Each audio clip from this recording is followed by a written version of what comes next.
So, if you're wondering what the heck is going on, this is totally your moderator's fault. I was just joking around because we did such a super long live stream today.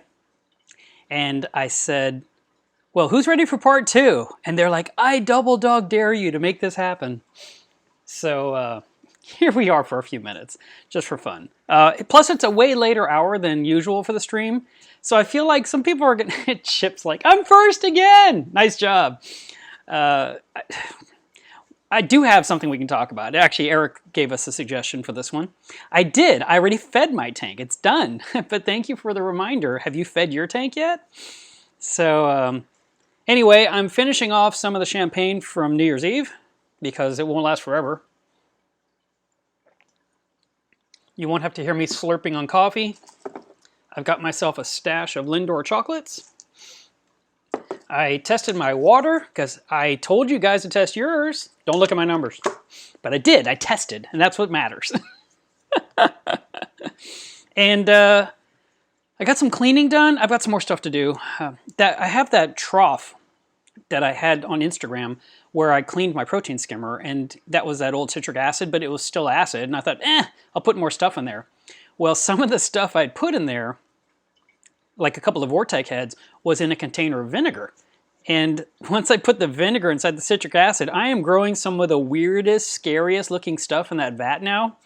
So I have to pull that all apart. I got to drain it. I got to tack it in the sink. But I thought, let me do this funny live stream first because it'll make you guys laugh.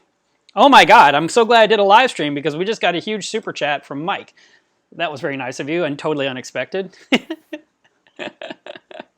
No, seriously, it was just supposed to be a joke. Andrea said, hey, I'm not available for the live stream today. And then she showed up at the very end. And so then she told me, well, hey, if you'll if you'll do it now, I'll be there. And then she put a little emoticon of alcohol. And I was like, oh, this should be a good stream. And then Eric, of course, is double dog daring me, saying we have to do this. I can't show you the tank this time because I took all the gear down and it's the same thing you saw for 4 hours today. Nothing's changed other than the fish are eating. That's about it. Oh, Tyler, thank you very much for the super chat. I appreciate it. Literally, that's really cool. And thank you guys, always whenever that happens. So Refresh asked the question, how is the walkboard working out for you? It's pretty good other than it's freaking heavy. It's really heavy, which is good. It's strong, it's sturdy, but oh my God, it's so heavy. And I'm going to have to go to the gym and build up some muscles to be able to remove it easily and move it to the back, or just get a second one. We're not going to do another 4-hour live stream, I swear. I just wanted to have a little fun with you guys for a few minutes. Yeah, the citric acid and the vinegar, I mean, it wasn't like I put vinegar in there. The things had some vinegar on them when I took them out and just put them in the acid, thinking, whatever, I just need to clean them. So that was an oops. Hey, Mike, I'm really glad that helped you with your RODI system. So,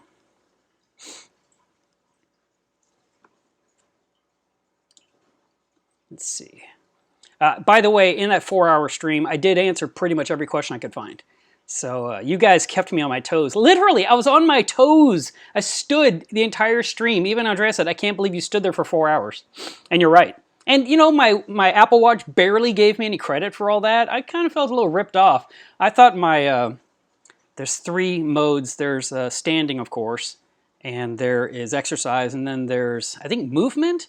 I thought my movement circle would spin a few times as long as I was on the stream. And it was like, you've almost completed your circle. I'm like, really? So, Zachary, thanks for the compliment on the shirt. I actually have a bunch of these, and the one I'm not allowed to wear on YouTube is my Green Rod's Food shirt, because then everyone's going to green screen it and make me look like an idiot. So I don't dare ever use that one on camera. Let's see. How can I get rid of red slime algae in a 30-gallon tank? Well, I would siphon out as much as you can, and then I would treat the tank with Red Cyano RX. I would turn off your protein skimmer, and I would remove any carbon from the system and wait 3 days.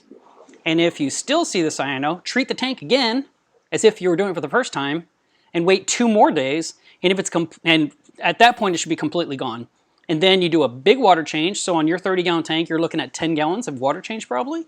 And get your skimmer fired up. And your skimmer will probably go crazy for a few hours, and you have to just dump out the cup over and over and over and add more salt water to replace what you're losing, which might be another 2 gallons. And then your tank will have no more cyano in there, and you'll be really happy.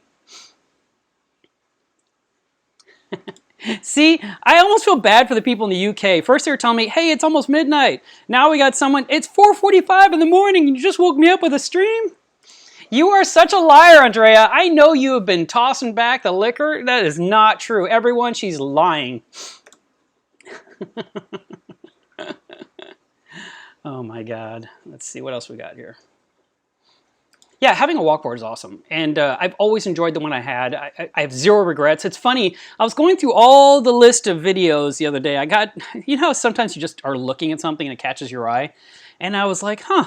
So I'm scrolling, and I'm looking at all the videos. And I'm looking at which ones got thumbs down. Because remember that guy earlier this week said I'm a narcissist? So of course I care if I get a thumbs down. And I got to the walkboard video, and it had a bunch of thumbs downs on it.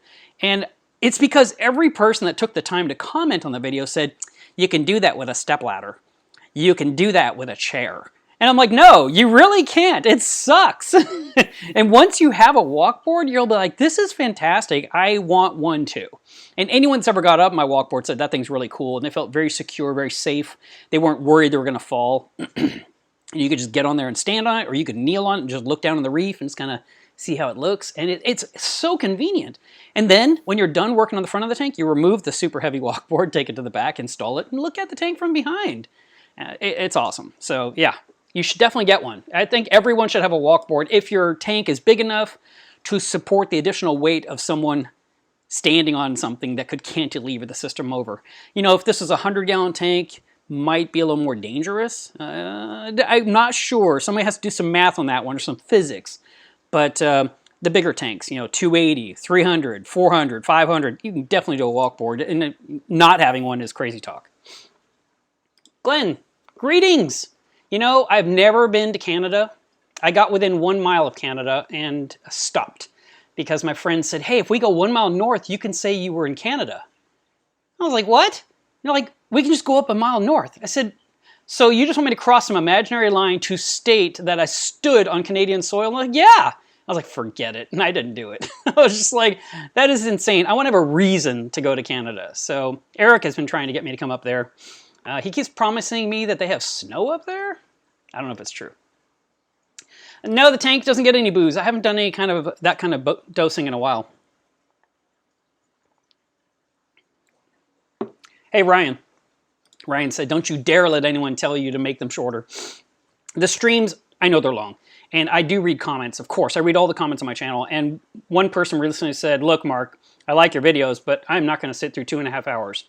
And I think a couple people replied to him and said, you know, I hit pause and I hit continue later. And he's like, that's a good point. Well, then today, one guy posted 4 hours. I missed the stream. And I said, dude, we were on here waiting for you. And finally, we gave up after 4 hours and ended the stream, which I thought was hilarious. Let's see. Yes, AK-47. I love talking about gun guys. It says, can I get a shout out? I need people to run my playlist. There you go, guys. He has been shouted. You don't move enough. Yeah, I know. I need to dance around a little bit more. You know, dance, monkey. Entertain us. Or like that meme from the guy from, was it Spartacus? And he's like, are you not entertained? So great. Chase is like, what is going on? Oh my God. Tyler, I'm glad the F-Aptasia is working great for you. I actually need to get my arm wet and work on a few Aptasia in my anemone cube. Actually, both tanks need glass cleaning. That's going to be a big task for tomorrow to clean all the surface of the glass. And then I got to clean all that stuff out of that trough. I don't know if I'm going to do it tonight. But the mold is strong in that vat right now. It's bad. I should take one picture just to show you guys. And then you'd be like, holy crap. Yeah, I'm not running late. This is part 2. I was almost on time today. Stop. Oh, that is awesome. If you can weld your own, that's great. Do a good job. Powder coat the heck out of it and keep an eye on it. Even mine, that was powder coated and looked perfect when I received it, has a couple of spots that, due to salt creep or whatever, after 9 years, has a little bit of rust on the surface, and I'll sand it down and apply another coat of paint, just like they probably do at the public aquarium to protect something and make it last longer. But don't just ignore it. You know, it's got to, you got to take care of it while it's just minimal. And you probably know that if you work with steel. No, don't use aluminum. It's too light. You want something strong. Jay says, round 2, fight! That's great. Oh, that's cool. Let's see. Okay, Ryan, how long is it going to take you to get to a liquor store and back? We'll wait for you. Still waiting. Everyone's waiting.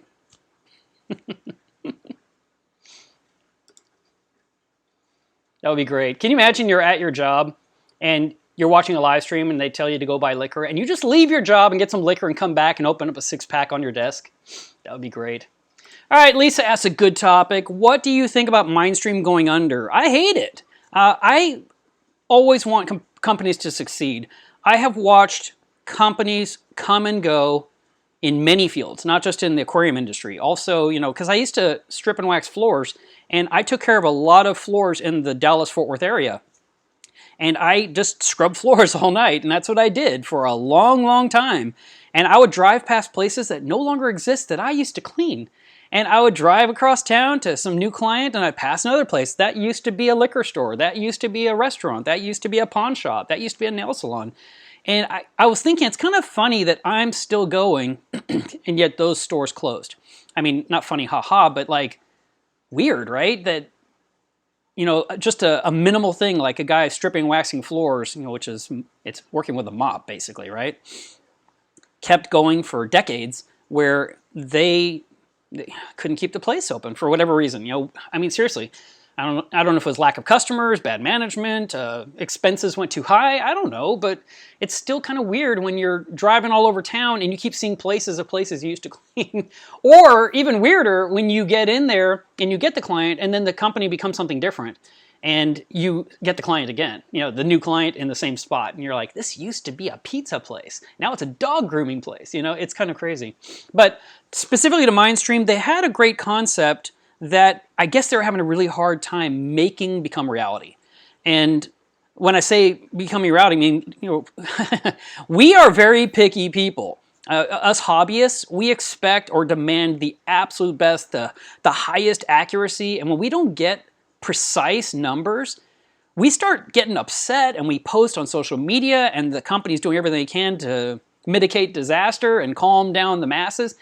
It's a hard business. And, you know, I mean, look at the Trident. It's been out now for, I don't know, 8 months or so. You know, it went from, you know, beta testing for I don't know how long, let's say a year and a half, to actually becoming a product that people can use. And there's so many debates about what about this and what about that. So, you know, how do you embrace that? How do you reassure your customers and, you know, and keep good relations? That's hard. And with Mindstream, they were trying to test 8 different things. There was a couple of things that people debated how highly, just said, you know, how on earth are you getting this number?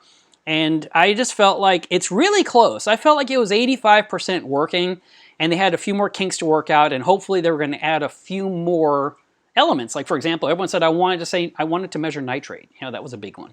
I wanted to measure phosphate. You know, okay. And wouldn't it be cool if it went from testing 8 things to testing 10 and worked?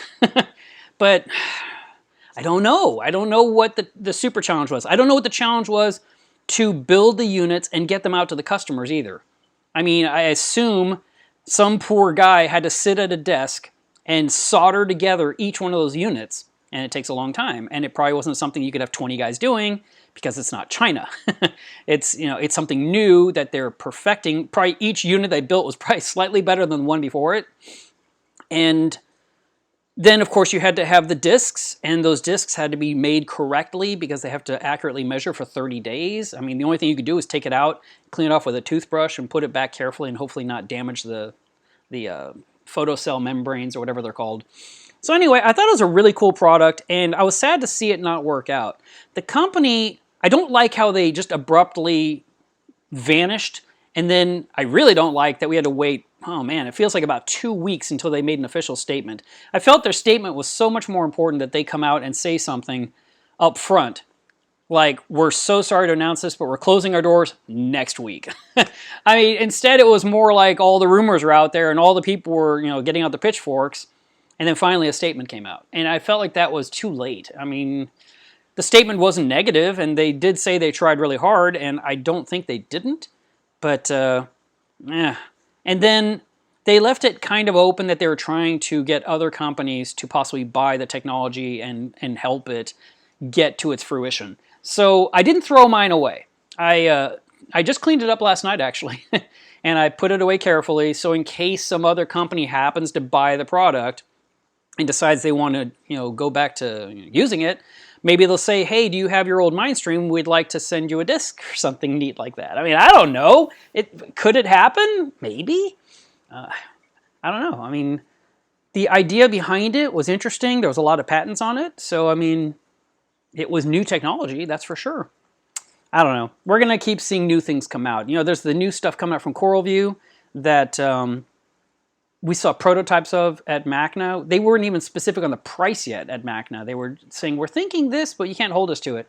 And it was interesting, and we'll have to see how it holds up long term, just like any other product we ever use. So, that's that. Let's see. What are you talking about? I'm not going to use that one. Let's see. Have I ever been to Idaho? I think not. Not positive.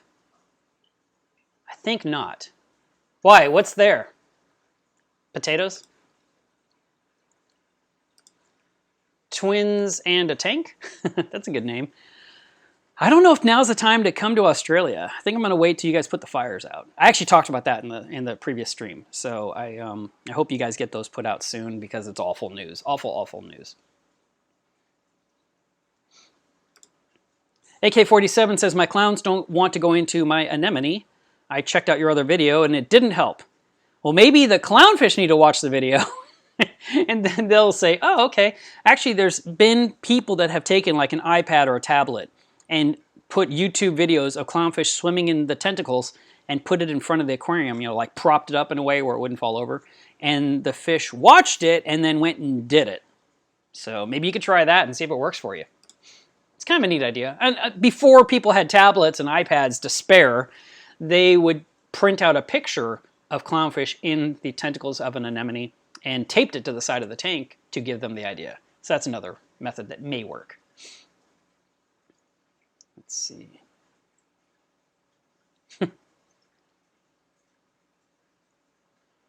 Shane, I don't regret it either. I know that was a lot of back and forth. It was way more effort than we expected. How's your top-off container working out? Is it keeping up with your tank okay? Are you happy? The super long live stream was ridiculous today. I had no intentions of going long. If anything, I believe I started it saying I'm going to run it shorter. And then it didn't happen. So,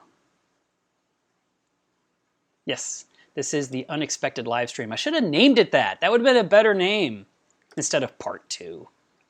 But I thought part 2 would make people say, what? Let's see. Actually, I tell a lot of people, I know there's a long live stream. I get it. It's super long. I get that. But I always cover some kind of topic with a couple of, newsy things in the first hour. And then after that, it's kind of open mic for the next whatever duration we go. An hour, 2 hours, 3 hours, and it's just Q&A with stories. With story time, which is fun. But I understand. I get it. People see how long it is and I don't have time for that. I'm like, you're right. I mean, most of us don't. Even when I'm doing stuff and somebody sends me a video that's like 12 minutes long, I'm like, oh, because... And I feel the hypocrisy inside of me. I'm like, but you are putting out super long videos. How can you not take out 12 minutes? But it's like, I can't do the 12 minutes right this minute. But I actually enjoy watching YouTube. I set up my phone on this little stand in front of my, right in front of the kitchen sink when I'm doing dishes, because I hand wash. And so I can actually put up all kinds of videos. And I have a huge playlist of things I want to watch. And so I hit that list and I find what I've missed so far and I watch it then. And I might end up washing a lot of dishes so I can watch a lot of YouTube. Harkin says, I am not entertained. I thought it was from Gladiator. Okay, cool. Let's see. And how am I already this far behind the chat? This is ridiculous. Okay, let's talk about this one. I heard a rumor that Indonesia is back. Is there any info? I keep seeing that posted as well. What is going on with Indonesia? And I don't know that it's really true. I don't know if it's someone perpetuating a rumor. I don't know if there's something in the works that they're trying to overcome. All I know is, all I think I know is that if and when it happens, it'll be humongous news and it'll appear everywhere in all your feeds, all over Twitter, all over Instagram, all over Facebook. I mean, Reef Builders will have a giant article. They'll probably scoop everyone and get it out before anyone else knows. That will be massive news. But as long as we're saying, is it open? Have you heard? It's probably not going to happen for a while. Inventory King says, do you think dipping coral in Bayer is too much or worth it? I'm looking to get my first corals. Actually, a lot of people use the Bayer insecticide as their dip. I personally don't. And I talked to Frank up at the fish store here, and I said to him, you know, I've not used it. And he says, oh, it works great. And he says, I love it. But he says, but the one thing I don't like about it is, this is his words, not mine, because I've not done it. He said, when you pour that in, your water turns to milk, and you can't see anything. And he said, and you'll be fumbling around in the milk trying to find your frags. And he says, and there's been times where I've missed a couple, and they died because they were in that solution too long because I didn't know they were there. So that's a valid concern. And, you know, if you put in 7, you should find 7, for example. I guess because he's bringing in so many corals, he might have 30 or 40 or 50 in there at a time, and to miss 1 or 2 is a possibility as you're trying to find things and things are, you know, things are falling apart, frags are coming off of frag plugs, and little bits are in the bottom, and you're trying to feel things in the milk. So that seems like a problem. But other than that, I mean, people swear it kills everything on the coral. I've chosen not to use it. I have like 4 or 5 different dips that I use. I share them on Facebook and Instagram. One is called One Dip. Matter of fact, I used a bottle of One Dip, or its predecessor, whatever they called it back then, some kind of ultra pest control that's from Fauna Marin. And I had a small bowl of water, you know, about this big. And it had about this much water in there, and there was some frags in the bottom. And, you know, I think I read I always read the bottle. I don't just sit there and just do things from memory. And I think I read it, and it said something like, I think the number was like 12 drops per gallon. And so I held the bottle over, and it was like 1, 2, 3, 4 drops came out like instantly. And I was like, and so I got about 7 drops in there. And I said, okay, that's plenty, because it wasn't nearly a gallon. I mean, I don't think it was even a pint. You know, it wasn't very much water at all.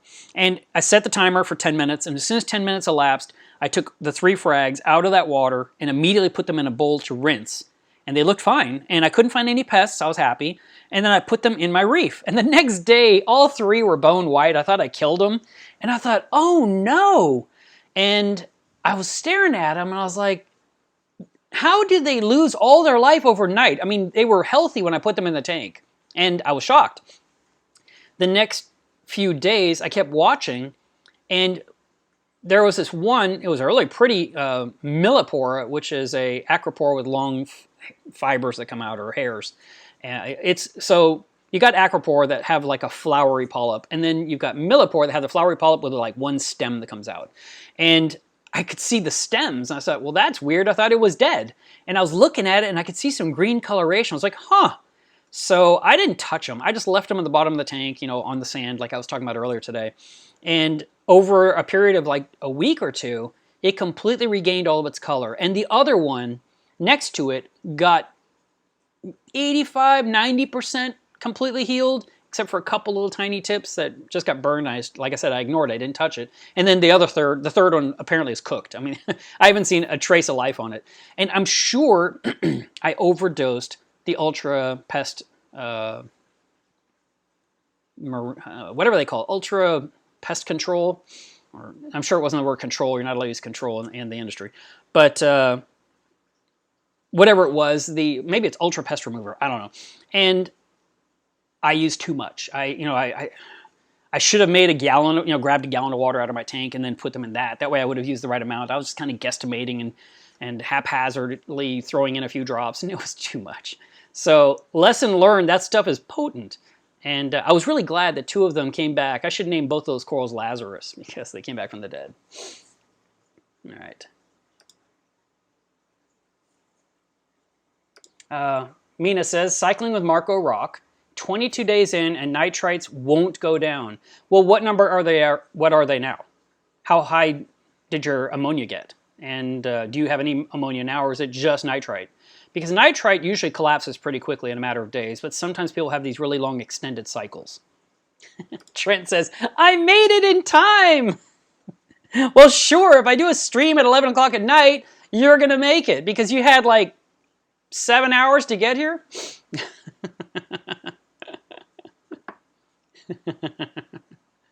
Oh my God.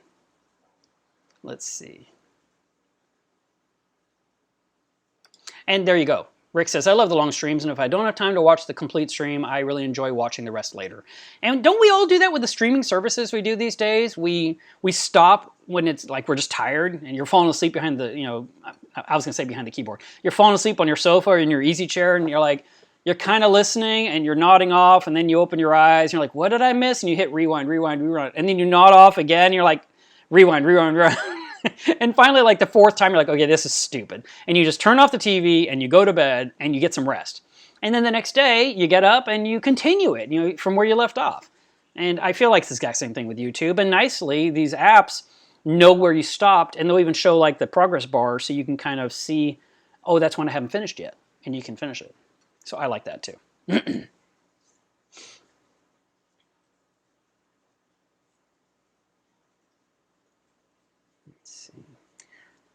K-Town says, how's the neck? It's the exact same. Nothing's better. But thank you for asking. I appreciate it. It's a little tight right now, and I didn't take any pills, so that's why I can drink. And there you go. Reef Keeper answered the question for me. Mark's neck is like mine. F ampersand $% hashtag. Because we don't cuss on this channel. Let's see. How was the new year? The new year went well. I was feeling good that day, that evening, and that's why I edited the 6-year anniversary video. And I was happy to be able to do that, but it was a long time at the keyboard.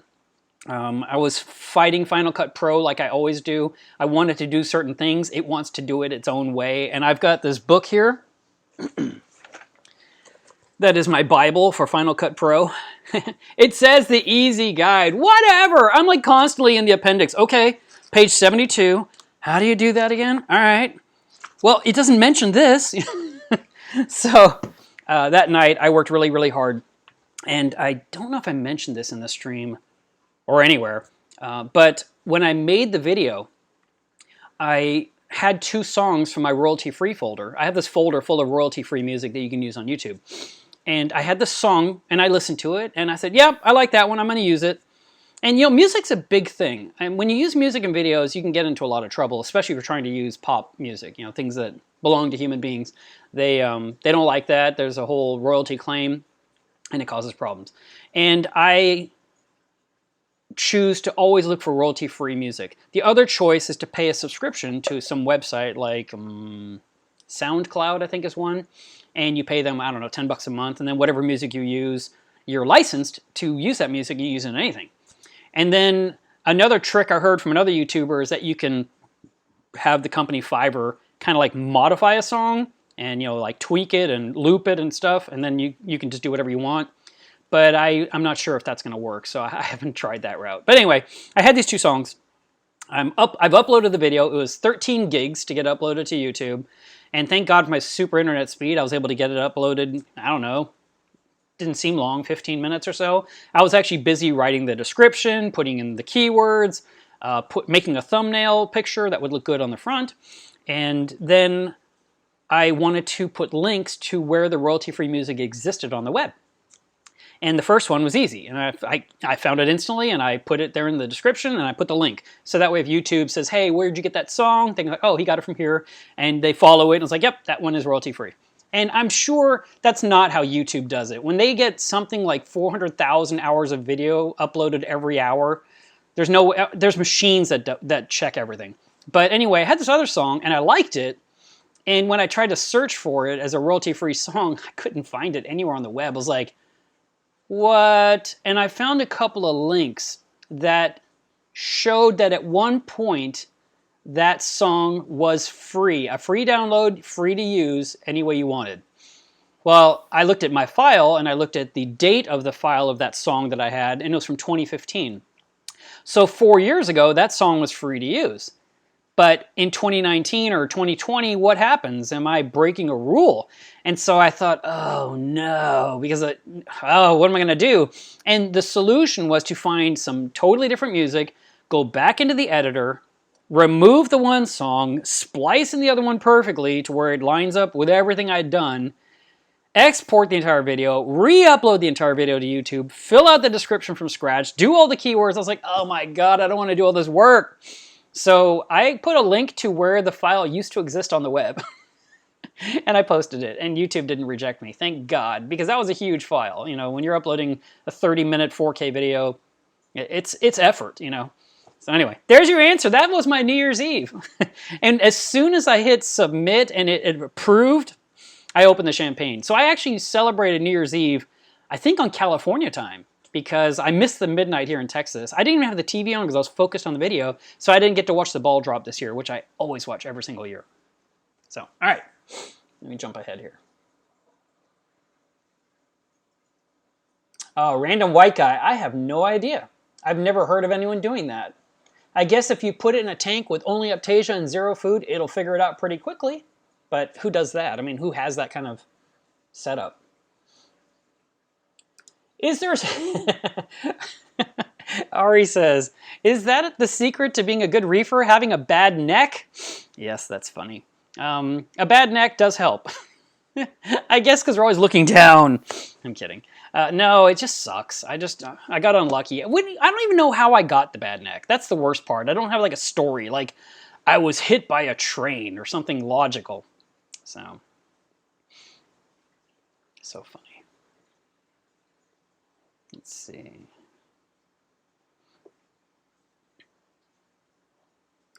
Jay, you got some peppermints, and you have the reef lobster, so you're trying to see if the lobster will eat the peppermints.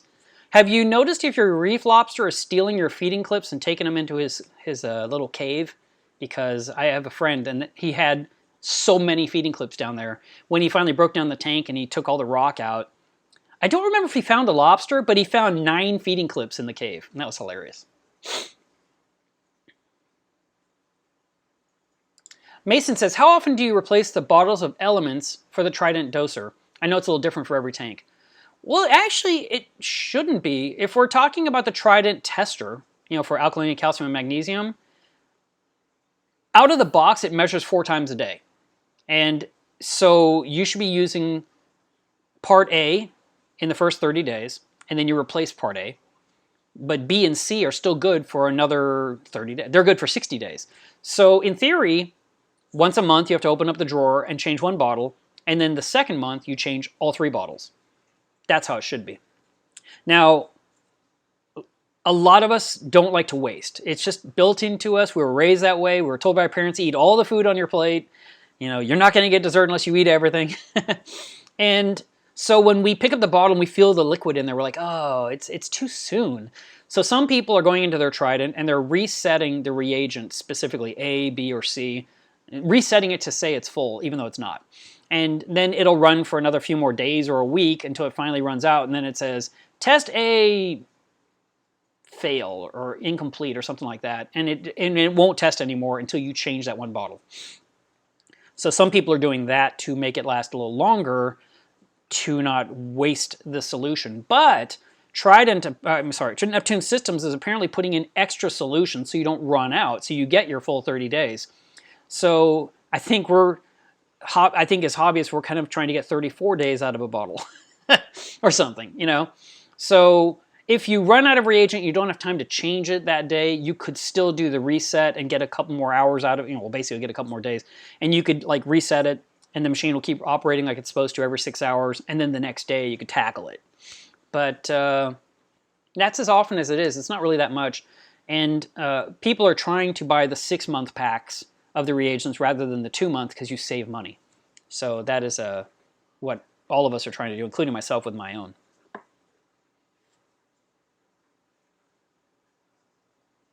Let's see.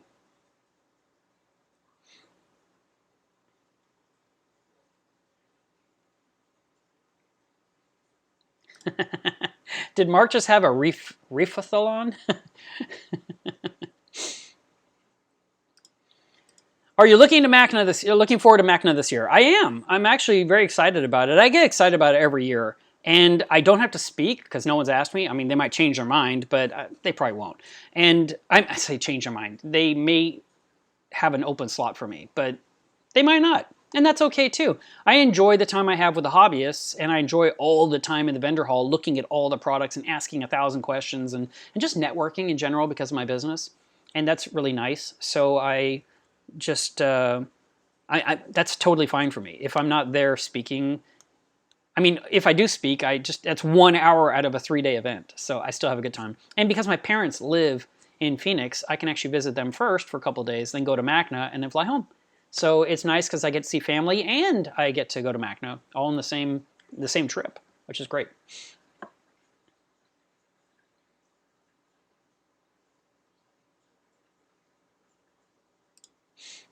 Paul says, any plans for some more aquarium tour review videos?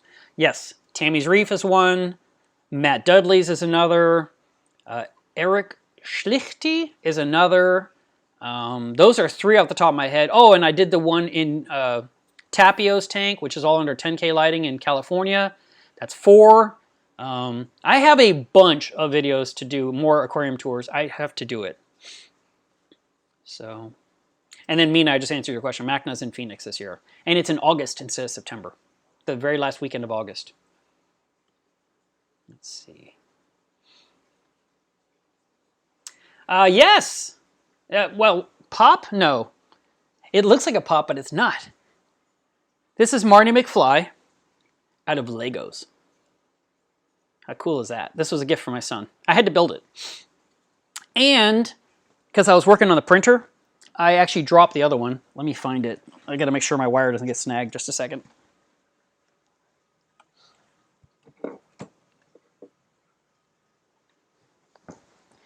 And this is Doc Brown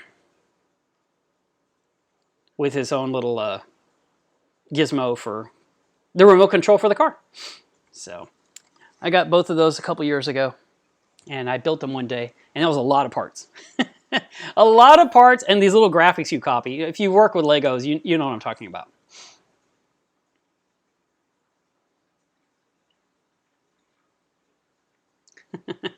Angry Owl Aquarium says, Part 2? What a day. Let's see. I also have my little clownfish car that I got at Christmas. My little Nemo car. And these little niblets came from Comic-Con. This came from a gift shop in Hawaii. There was 2 of them. It was supposed to be for salt and pepper. That's why there was a couple of holes on top. But I liked it because they were cartoony type fish. And then I broke one, so I'm down to 1. And then, of course, I have some of the schlumps, or what you Americans call Smurfs. And this is the larger niblet. This is a Beastly, actually. This lady in California makes the, I think she's in California, she makes these. And they're completely made of clay, and they're fantastic. The detail on them is so intensely fine, and yet there's not a fingerprint on here, there's not a hair. I mean, it's so smooth.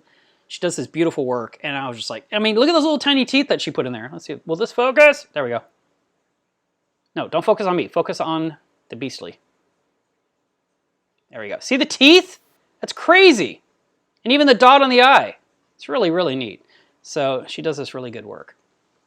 And I love it. So I bought quite a few of those over a couple of Comic-Cons.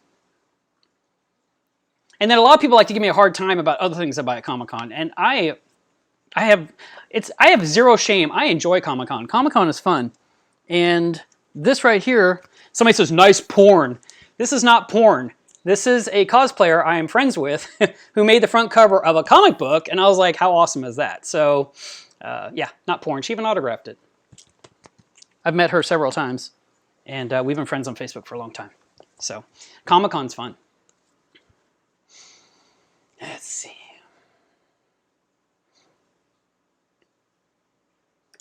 Mike says, could you take a peek at some algae? I've used to have some bad hair algae, film algae diatoms for my dinoflagellate struggle. I've been using Vibrant and MB7, trial and error. Yeah, of course. I mean, just send me a picture, I'll take a look. And maybe it's something I recognize. No, I cannot do that. I don't think I can. I don't know, Bill. Send me a sketch of what you're imagining. Maybe. But I don't want to get your hopes up. Those pumps let you point them slightly. Do you really need an angled surface to point them that much more? That's interesting. I mean, why not just put it on the back of the tank or on the end of the tank like every other person does and tilt it slightly?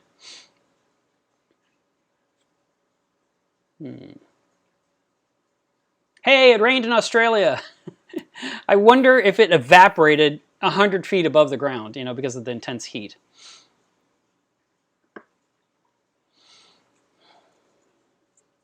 TC Ho says, how would you say the demand of water quality is comparing keeping SPS versus anemones? Well, I mean, they both need reef quality water. And when you swim in the ocean on a coral reef, you come across all these beautiful corals and you keep swimming and then you find anemones in the exact same water in the same vicinity. You know, so they really do share the same water. So ideally, we do want to keep our water quality up. If you find them closer to the shore, kind of in a few rocks, and there's nothing else in the area, those are maybe used to dirtier waters. Maybe they're catching more food that's flowing in and out of the ebb and flow of the ocean. But I have seen beautiful pillars in Fiji that we were scuba diving around, and we would dive to the bottom, and then we would circle the pillar all the way up, and it was just covered in life. It was fantastic. And when we got to the very top of this thing covered with SPS and gorgonians and sponges, at the very top was this huge sea anemone with a bunch of clownfish in it. And the flow was so strong in that spot that you couldn't stay there and take pictures because it was blowing you away. And you had to like hold onto the rock with one hand and just enjoy the view for a couple of minutes and get out of the way so the next diver could come in and see the same thing. So we do tend to keep our tanks really pristine for SPS corals. And because of that, it could essentially or possibly starve anemones by comparison because they need nutrients. But I don't actually feed mine physical food. I feed the fish, the anemones catch some stuff out of the water, and the clownfish poop on them. And that's where they get their food. And the same thing goes for the sea bay in my reef. It's catching whatever rains down on it every night when I pour that bucket load of fish food into the reef, the frozen food I thawed. And mysis goes down, krill goes down, well, not krill, rod's food goes down, LRS, which are big shrimp full of oily, meaty stuff. The clownfish all grab them and swim straight down in and put it inside the tentacles. So they're getting fed through help, but they're not getting direct food from me. And they're living in a reef that has a bunch of SPS corals. Reef Keeper says, are you still drinking the cold coffee? No, I finished that. I have moved on to something more fun, some champagne. So that was easier. The Crown is still in the pantry.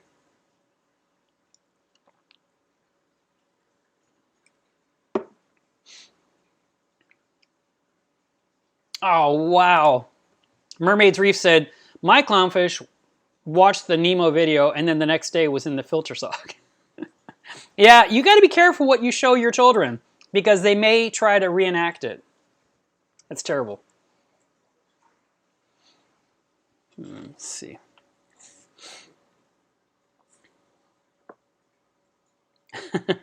That happens to all of us. B Speak says, I decided to do a water change this afternoon after the early stream, and then my snails decided it was a good time to spawn and clouded up my fresh, clean water. That happens. There are times where our anemones will spawn, and they'll just cloud up the whole system. You're like, I just did a water change. Or you're thinking, do I need to do a big water change? And, you know, those are... It's something to consider, something to think about. But, you know, your snails, they didn't ruin your tank. And your protein skimmer's got it, so it'll be fine. K-Town's here. He has dropped the mic and a peach, I think, or a lemon. Let's see. Keith, welcome. Let's see. Great, Mike. Thanks. I'll check out that post later. Let's see.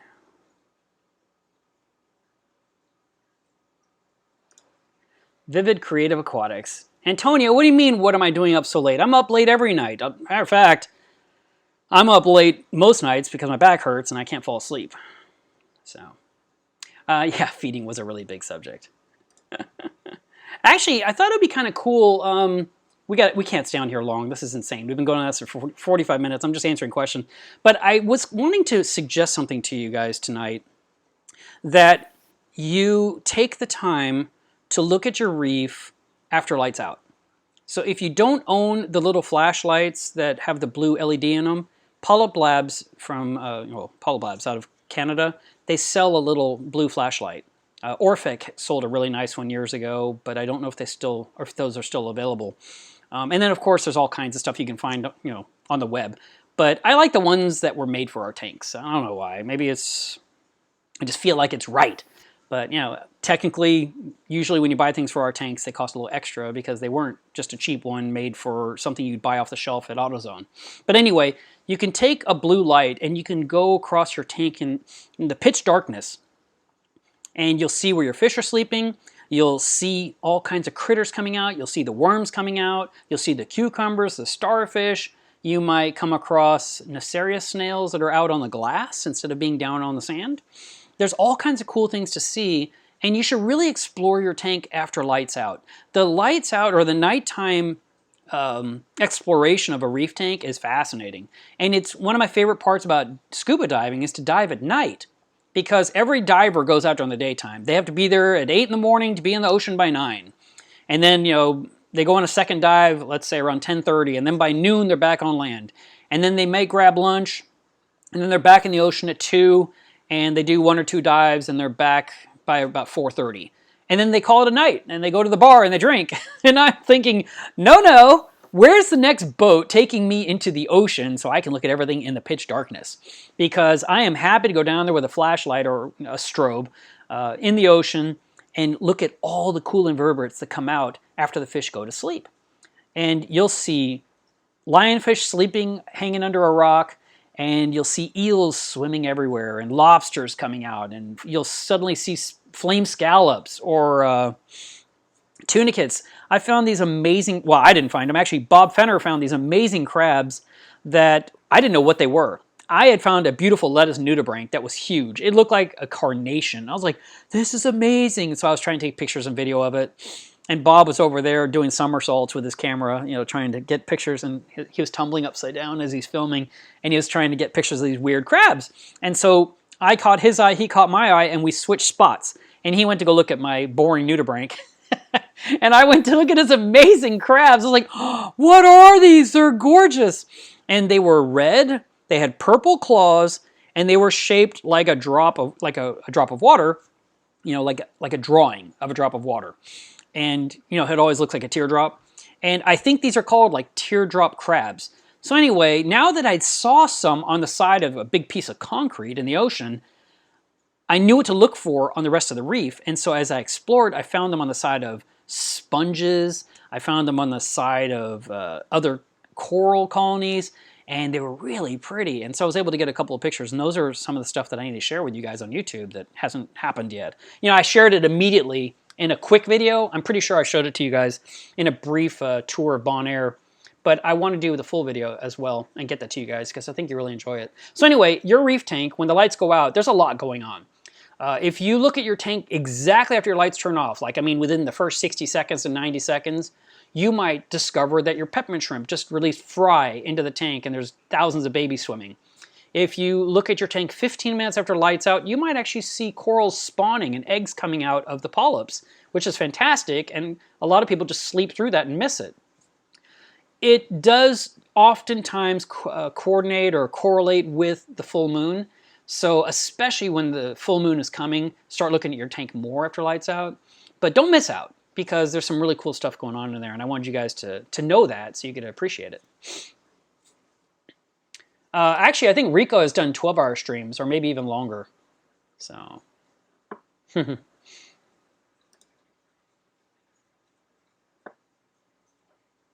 Random White Guy says, did you ever make a new video about removing aptasia? I seen in your 6-year anniversary video you mentioned it. No, not a new one, but I'll probably make something at some point with the F-aptasia stuff from Frank. I think that would be a cool one to show you guys.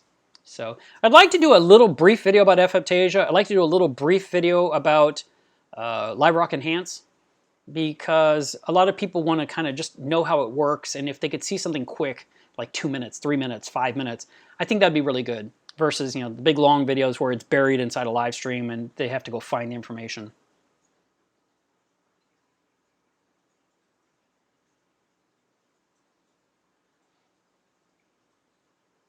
Hi, Bob. I'm glad you're enjoying this. It's a little silly, but I'm happy to do it. I still blame my moderators for this. I was just joking when I said, should we do a part 2? They were supposed to laugh and go, ha ha, you're so funny. Instead, they're like, I double dare you. And then I had to do it because I was dared, Okay, Trent, this is a great question. I really want to put my sump in the basement. How do I get over that anxiety of cutting a big hole in my floor? Well, actually, is it a big hole or is it a couple of small round holes just big enough for a PVC pipe to go through? Because maybe you need 3 or 4 small holes behind the aquarium stand that goes straight down into your basement. And that way you have 2 or 3 drains going down and you have 1 return coming up, or 2 drains down, 2 returns coming up. And if it's a small hole, it can be fixed later. A big, huge hole, yeah, that could be a problem. But even that can be fixed. Anything can be fixed on a house. Just because you cut a hole through sheetrock or you cut out a window for an aquarium, there's no reason you can't put a small hole in the floor. I do like the idea of the hole behind the aquarium stand in the floor, and you run the plumbing down the tank, maybe slightly out the stand and straight down, and go straight down, and hopefully the sump is right beneath, and then you can pump it straight back up again. It's kind of clean, and it gives you all that empty space under your aquarium to hide all your aquarium gear, so it's not taking over half your garage or taking over a hallway closet or wherever it is you stash your stuff. You can now put it in the aquarium stand because the sump is downstairs.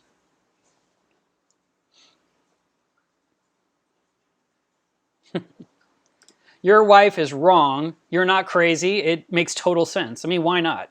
Why not watch a stream or a YouTube video while you're washing dishes?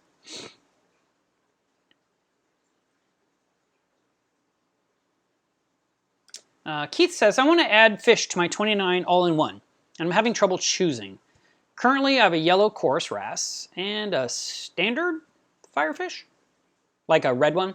I'm thinking about a pair of bengai, or maybe a hawkfish. No clowns are in there right now. A pseudochroma, a royal grama would be a pretty fish to put in there that's small. I had a flame angel inside my 29 gallon. I loved it. It was beautiful. That fish's name was Phoenix. And it was a really cool fish to have when they're swimming around. So that's something. You could put some bengai cardinals in there. They're pretty. For those of you who don't know what a bengai looks like, these are them. So these are cardinal fish. Back in the day, my friend Evan and I did a podcast, and we hated these fish. I mean, just the look.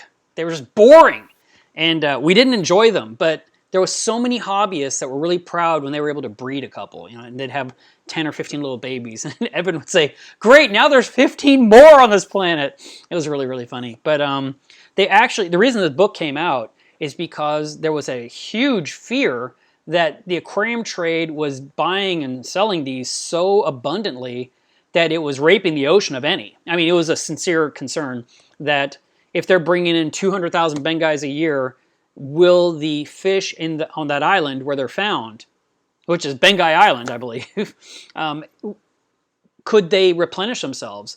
Because the problem was the divers weren't just getting the fish, but they were like getting the younger ones that hadn't turned mature yet. They were grabbing the parents that make more babies, and it was a real risk. So this was the research behind the real story of what happened. So if you're curious, this is a pretty cool book to read. It was published by a few friends of mine. There's Rhett Talbot. He's a author that does he does news articles about the fish industry.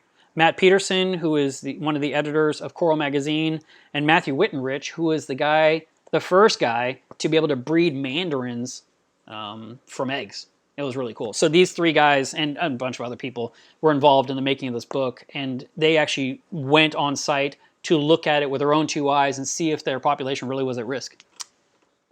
But like I said, Evan couldn't stand them. I wasn't their biggest fan because they were kind of boring looking, with the silver and gray. But I've had 10, 12 years to mellow on that thought, and now I kind of like them. I mean, they're all right. I still don't have any. I have pajama cardinals, and when people come over, they say, those are the biggest pajama cardinals I've ever seen. And I mean, they're about 6 years old, and they're huge. They really are. Johan, you're correct. The long streams are nice to watch. It does feel like a podcast, and it definitely works in the car. I know some people don't want to watch when they're driving, which is totally how it's supposed to be, but they'll use up their data. So I have unlimited data, so I never even think about that stuff, but there are people that will then find a conversion program on the web, and they'll convert a YouTube video into an MP3, and then they'll import the MP3 into their device, their phone, and they can play it like a podcast. So like for just now in this one, I just showed you guys a book. The person driving the car would not see the book because they download it as an MP3. So there is a downside. When we were doing the podcast back in the day, we wanted to make sure everything we said, you knew what we were talking about. And then in the podcast description, we had links to everything so you could go look at it later when you had time to hop on a computer. These days, everyone has their smartphones. But like I said, if you're driving the car, you don't want to be watching a 4-hour live stream of me talking about stuff and answering questions. That's crazy. Hi, Kevin. Welcome to the stream. Let's see.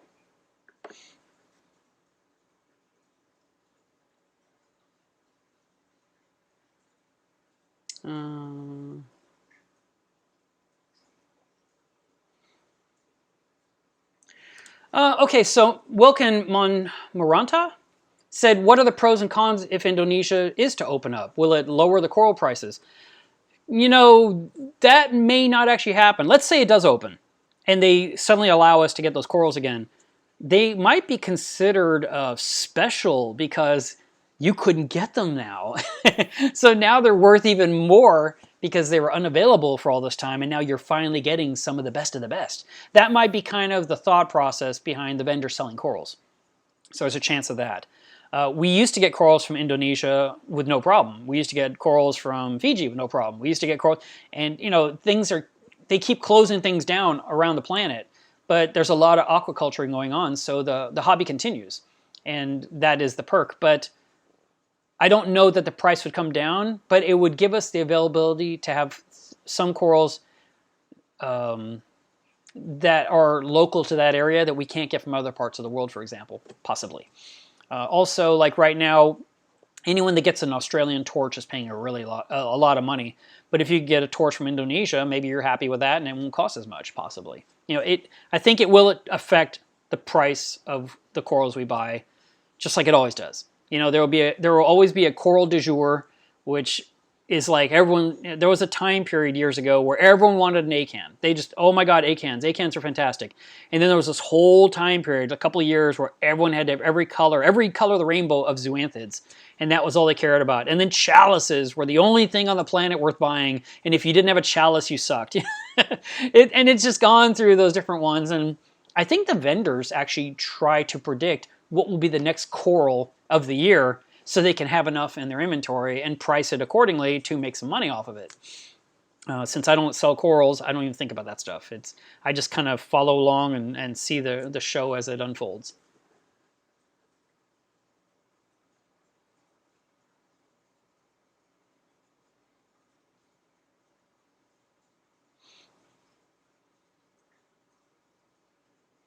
K-Tone is asking everyone, not just me, how often do y'all change your Rockscape? And I'll tell you, I never change it. I set up the tank and that's my Rockscape. And if I have to make a change, there's a reason, but I try not to touch it whatsoever and just let the reef grow in.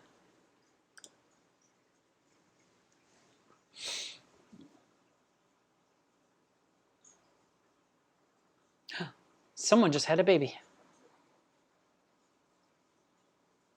Congratulations, Ari. That's awesome. It's your first frag? That's awesome. What did you name her?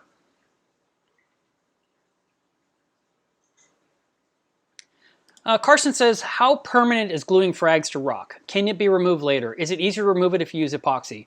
You know what? The stuff holds really, really well, but when you need to pull it off, it comes off really, really well too. You might need to use some kind of bone cutters to kind of get on the side and kind of work it out of the rock. But a lot of times, things that were holding on perfectly well for a long, long time, you pull on, you're like, wow, that came off easier than I expected. So glue or putty, both pretty much work about the same way.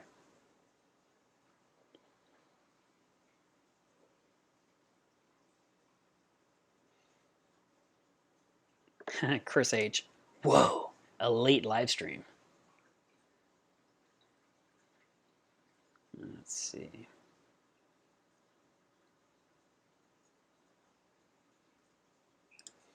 Explorer for Hire says, can I smother a spot of lepto growing out with super glue gel? You could, but why would you? What's wrong with leptos? That's a nice little coral. There's people out there that would love to have that.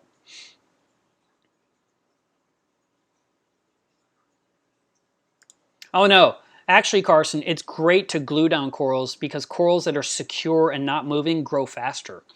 And when they're bobbing around on the rock or they get knocked over a lot and you pick them up, it's like you're constantly resetting them and they can't grow because they're like, oh, what happened? I was face down on the sand. Okay, I can breathe again. Let me start thinking about growing. Oh, I'm back down in the sand again. And the cycle continues. So it's much better to secure the corals to the rock, get them locked in where they don't wiggle. Take your hand and go like this in front of it, and as long as it doesn't move, you're good, and then just watch it grow and enjoy the show.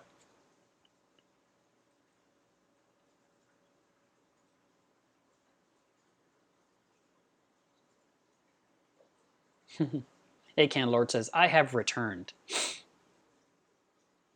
Let's see. Rob, thank you so much. Happy New Year to you as well.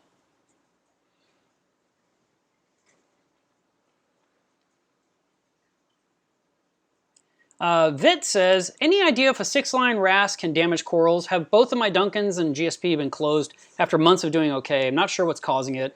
I've only just got him, so I'm guessing maybe it's him. No, I don't really see a 6-line wrasse bothering LPS corals. That's completely uncharacteristic. It might try to capture food from those corals and irritate them. I would just look at the livestock and see how it's responding. I noticed tonight when I was feeding my tanks, right before lights out, the anemones in the anemone cube looked really weird. And I don't believe we're full moon right now. I actually haven't kept track of the schedule at all, but I don't think we are. And I thought, it's weird, but I just fed the tank anyway, and that's the end of it. But tomorrow I'll look, and I'll keep an eye on things. But it was looking a little odd. I was like, what is that thing doing? And there's like one really big one at the top, and it was kind of like all deflated and acting like someone had poked it. I thought, what's going on with you? But sometimes corals just do weird things for a few weeks, and they settle down, and they get back to normal, and they're happy.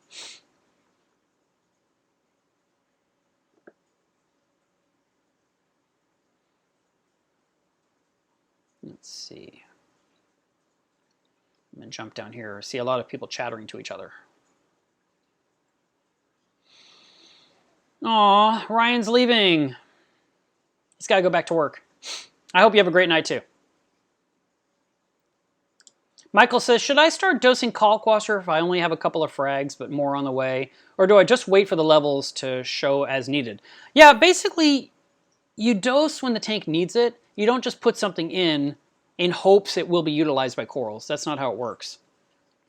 So obviously you want good water parameters in the first place, and you introduce your frags and you do your weekly water tests.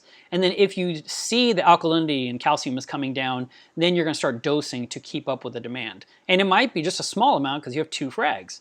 It might be, I'm just throwing numbers in the air that came out of absolute pure imagination. But let's say you've got a 30-gallon aquarium and you've got 2 frags. You might be putting in like 2 milliliters of alkaline and calcium each day for the next week. And then you measure again and see how it's going. And if it's right on target, just stay with the 2 milliliters.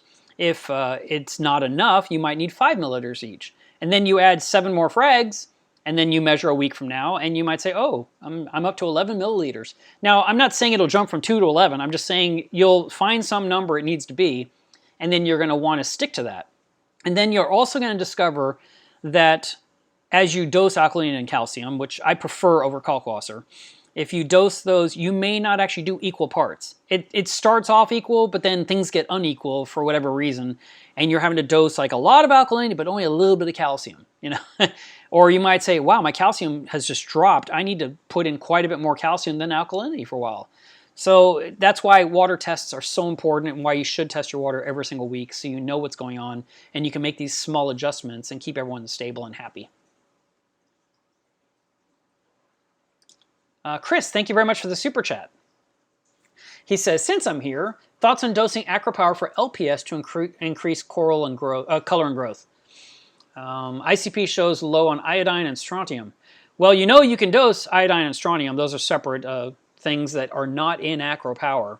So you can dose that to bring that number up. They also have iodine and strontium test kits. I personally don't use any, but they definitely exist to where you could measure these elements. ELO seems to have a test kit for everything. And I'm sure other companies do too. It's just the one that's in my mind all the time because it's the one that I use and it's the one that I sell. I don't sell all of the ones under, I just say they have them all. And last night when I was ordering Prodibio for the website to sell, I was looking at all the ELO's test kits, like, oh my God, they have one for copper, they have one for this, they have one for that. I was like, I really don't want to put all these on the website and hope I sell one or two to the random individual that happens to need it.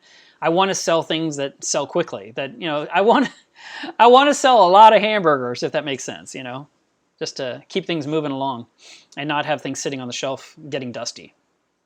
Let's see. Thank you again for the super chat. But I do want to answer your question. AquaPower, it's for Aquapora. I mean, that's the whole point. I don't know that's going to help with LPS corals, honestly. Is it going to hurt them? No, but I don't know if it's going to change anything.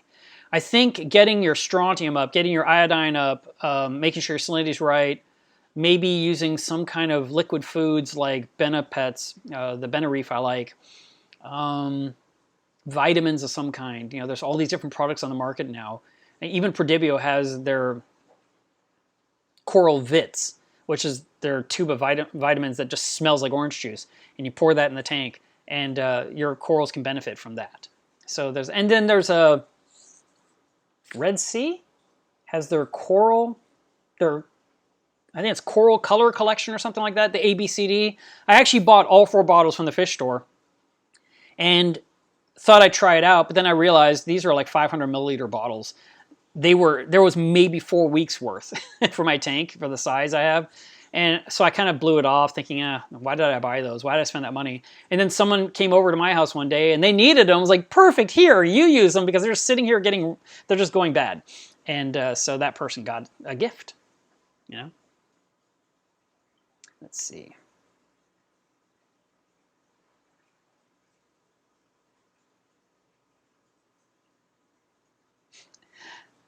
I'm sensing there's like 3 other channels talking in this stream. I'm like, what are they talking about? This is why I do a 2 o'clock stream and not a midnight stream. So we don't overlap each other. Let's see.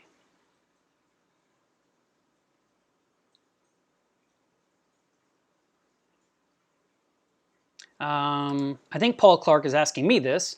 Dosing phosphate Rex every 3 to 4 weeks, I knock it back down to 0.03, and then it climbs back up to about 0.3 over a few weeks. It's a 40-gallon tank. Is it worth siphoning out detritus in the sump and vacuuming the sand in the display? Siphoning out detritus out of your sump, yes, because that's just decay that's adding to the phosphate. I'm not a sandbed vacuumer, and you could, and like my anemone cube has a perimeter of sand. I mean, there's sand in the whole tank, but I can only vacuum the perimeter.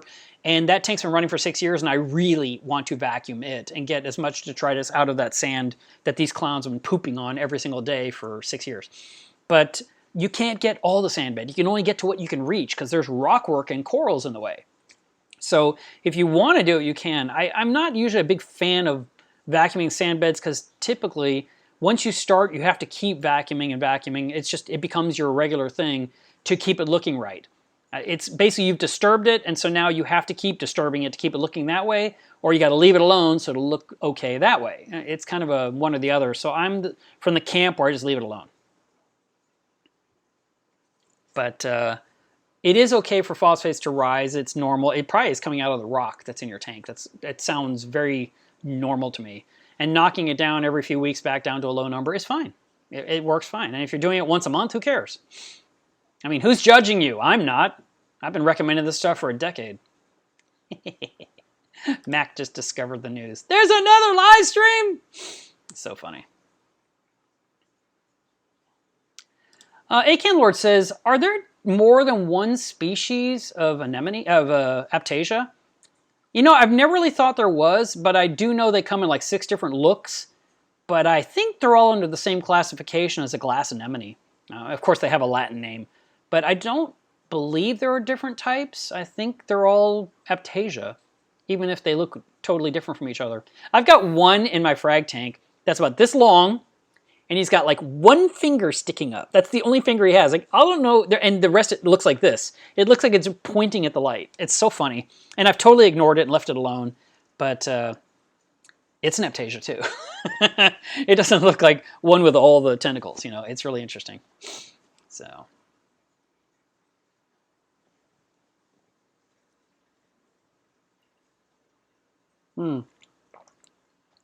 Acrobreeder says, sometimes I throw coral in the trash after fragging coral colonies in order to prevent warfare. Have you done this, and is it ethical? You know what? Those that can grow corals very quickly oftentimes find that they can't find homes for the corals. You know, they can't find people local to take it, or the people have already taken it and they still have more. And at some point, they just have to toss it.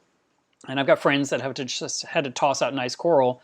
I've got others that actively take the frags or the corals up to their fish store for store credit to use toward test kits and salt and light bulbs and whatever else they need, or maybe even more livestock. So that's another option. Is it unethical? No, I don't think so. I mean, it's not you're actively murdering stuff. I mean, it's just like if you were cutting the grass on your lawn and putting the clippings to the curb, is that unethical? Do you have to mulch it? Does it have to go to a certain farm to be used for growing more produce? We just get rid of it. So I don't think that. I don't think that's a negative thing. You know, if you can't find a home for it and it's got to go. I mean, think of all the macroalgae that people pull out of their refugiums or out of their light reactors, and they just throw it out. They throw it out. Matter of fact, so many people were throwing out Caulerpa in California, it became illegal because it was getting into the ocean because someone threw it in the ocean, I guess, or somehow the trash got in the ocean with the Caulerpa inside. So you can't even buy Caulerpa there, and people that have Caulerpa don't tell anyone. And when they need to throw some out, they actually put it in the freezer first to kill it before they put it in the trash, just so it won't spread into the ocean and cause more problems. But that was really digressing from your question. If you have to cut some corals, you have to toss them out, so be it. It's just like throwing out other things like Aptasia, snail shells, you know, dead skeletons. You know, we clean our tanks and things get thrown away. I mean, I can think of like a dozen other examples of things we do where we throw things away, and it's not wrong. It's just part of life.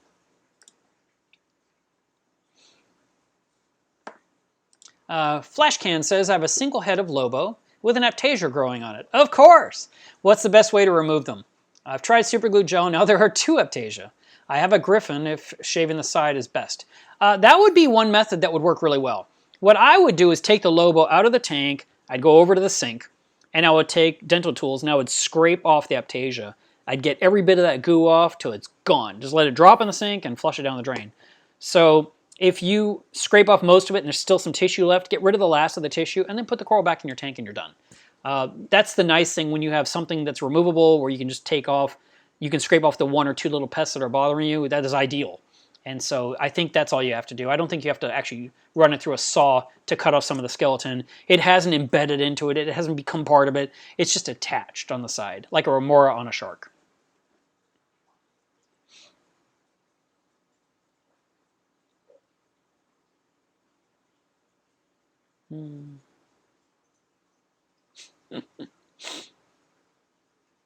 Kevin asks, have you ever used Celcon Boost or Celco Boost? I mean, that's what you typed. Nope, I have not. I think you're talking about Celcon, right? But no, I haven't. The foods that I use are commercial, and they a lot of times have all the additives already in, so I don't have to think about it. And yes, this is a double feature. That's why you paid twice on that super chat, to cover the second show. Thanks, Goldslinger. Let's see. For David L., it is morning time. Good morning to you too, sir.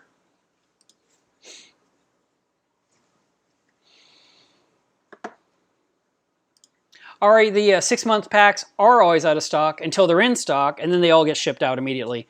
I'm actually right now for my company waiting for 16 of those 6-month packs to show up so I can take care of customers. And I'm ready to place an order for another 16 just to get in line so that I can keep them in stock. But, they have to fill up these bottles, and they have to box them up, and they have to put in, the instructions and all that kind of stuff. And it's time consuming. It's crazy. And I think people worry, well, what if I can't get reagents? So they all buy in a panic, so to speak, which creates the lack of reagents available instead of just getting some when you need some. And just so you know, I mean, the 2-month pack, which is what we were all told about in the first place, that's always available from Neptune Systems. You can always order that. But the 6-month pack saves you money, so that's why people want to buy that. And I also read recently that the 6-month pack unopened is good for a solid year. So that's kind of nice to know. And then Eric, up in Canada, contacted them to ask what happens if the reagent freezes this time of year during shipment. And it turns out it doesn't hurt the reagent at all. You just let it thaw out and it's ready to use. So that's kind of nice to know as well.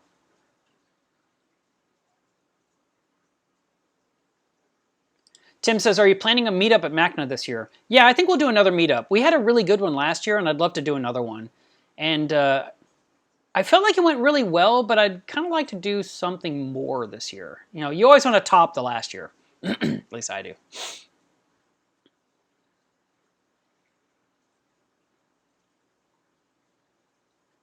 Yeah, I already answered your question, Keith. So if you missed the answer to your question, you're going to have to re-listen to the stream. Fortunately, it's not 4 hours long. But it is over an hour! Oh my god, I was really going to stop at 30 minutes.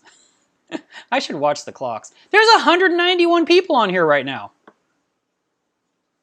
So clearly, I'm not the only one on Saturday night not going out.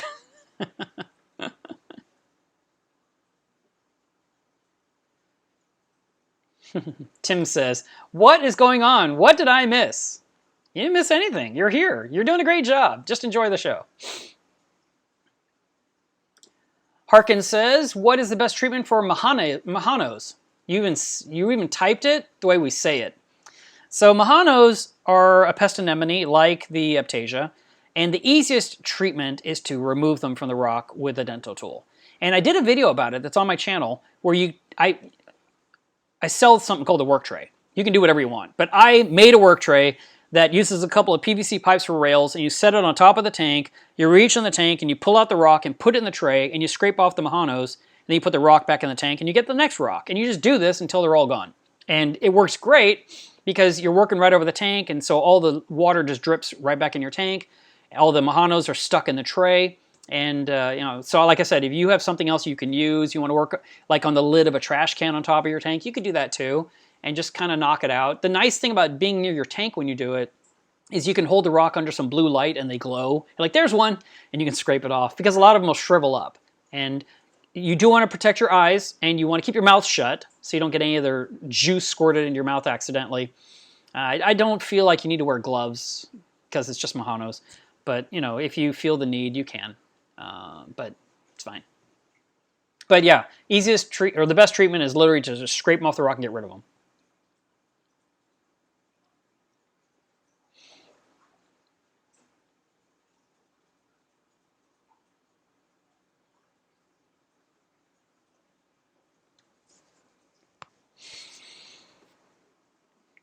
Disney Plus and Mila's Reef streams are what make a great night. I like that. I am sad that we have to wait for Mandalorian for like another 8 months. Like, I'm ready for more right now. I like all the Star Wars.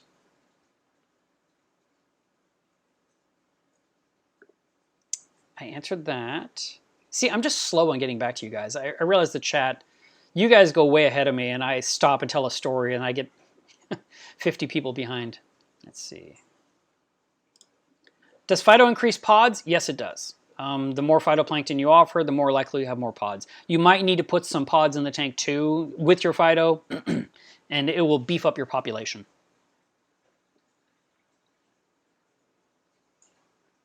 Thanks, Andrea. You're right. I'm always lagging. I'm always behind on the answers. If you wait 20 minutes, you'll get your answer. Let's see. Akan Lord says, I have a question. What dragon's breath seaweed like for reef tanks? Can having it pose any problems or challenges? Dragon's breath doesn't take root. It just kind of holds on to a spot or stays in a spot, and it can grow and add some really nice red color to the tank. I know people put it in their tanks without any kind of detrimental effect. If you have tangs, they might just eat it all, and so you have none left.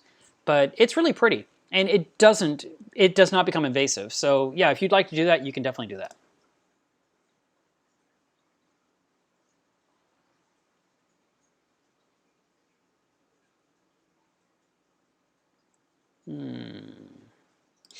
Pickle Boy asked the question, how do you feel about Seachem Fosbond? I think you mean Fosguard. The fish store I go to all the time told me about this. It will help with red slime allergy, which I know you mean algae. No, it will not. Fosguard will not get rid of cyano. Red Cyano RX will. ChemiClean will do it as well. They're both the same product. Those are the two choices you have to get rid of cyanobacteria.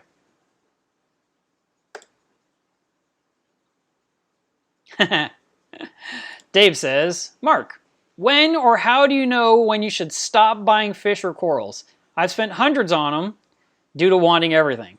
Well, I mean, when you run out of room, that's a pretty good clue you gotta stop. Or when your wallet is empty. I have an old man's wallet.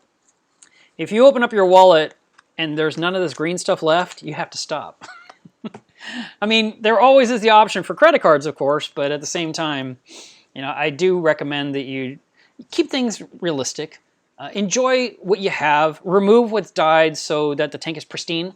And I don't try to get everything. I like a lot of stuff, and I'll appreciate what I saw at the fish store, but it doesn't mean I'll walk out and own it. So I would suggest that you just kind of rein it in a little bit, take a little break, or create a budget for yourself and say, I can spend $100 a month or $100 a week or whatever it is your budget is. And like I said, at one point your tank's gonna be too full. And by too full, you have too many fish, your bioload is too heavy, your corals are killing each other from chemical warfare because they're all touching each other. It just gets out of hand. And it becomes more nightmare to take care of than if you were to just have space between corals and a lighter fish load. So that's my recommendation to you.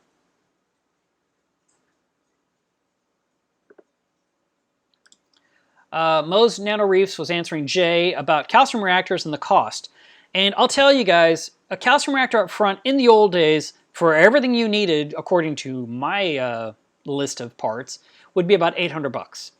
The dosers that people are using these days to dose product, they're buying a container that holds the liquids.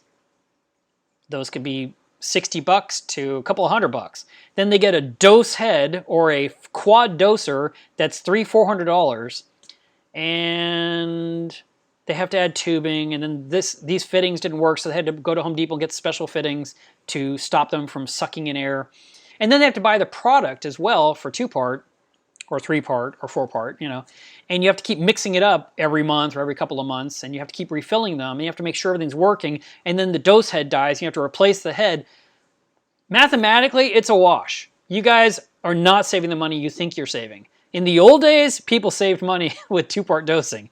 Nowadays, with all the gear that's on the market to make dosing easier, you're not saving much money. So even if you use something cheap like the Comore X1, each of those dosing heads is $60. So 4 of those is $240. Then you need 4 containers of some kind to hold the liquid. You can use empty milk jugs if you want. Those are free, right? Or you might say, well, I want something a little nicer, and you see something you fall in love with, and it costs you $100, $150, $200, and now you've got these awesome little fittings, and you say, oh, but I like all these different colored tubings that Cobalt sells. They have it in 4 colors, so I know that the red is alkalinity. I know the blue is calcium, magnesium is this, AquaPower is yellow. You could do all that. and you will suddenly find you've spent $500-600 plus the whole effort of having to constantly remix more solution and refill those reactors, making sure the tubings haven't clogged, which that's free, and making sure it's operating right, that's free. But then when things fail, parts you have to replace, whatever that may be. Those are all in something to consider. With a calcium reactor, you buy the reactor. Mine I bought used. It came with my 280-gallon tank, and I've had it for 14 years. And in the 14 years, I've replaced the circulation pump, which is a Mag 7. I replaced that 4 times, I guess, maybe 5 times in 15 years. And I have to put calcium reactor media in the reactor twice a year. And I have to refill the CO2 tank about every 2 months with CO2, which it's like $10, $11. So, and all the equipment that runs the calcium reactor, I still have. I have the same aquarium plants, electronic doser. I have the same Milwaukee pH controller. I have the same calcium reactor. I think that's all the components. Yeah. So, it's really not saving that much money. It's just DIY is more hands-on. And for bigger tanks, calcium reactors are definitely the way to go. It's just, there's more things to consider. All right, that's it.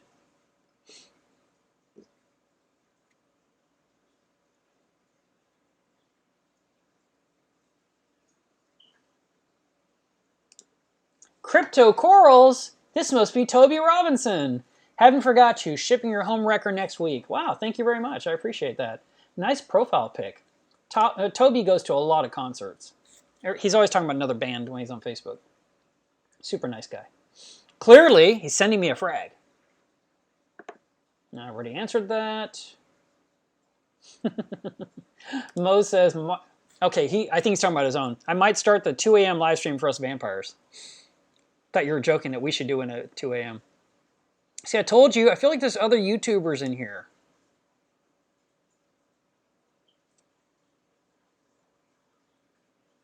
Let's see. Oh yes, whenever you place your order, be sure you order the camera clip. You'll love it. It makes your life so much better. Your pictures just look so much nicer. I constantly grab my phone, grab the clip, take the picture, post to Instagram.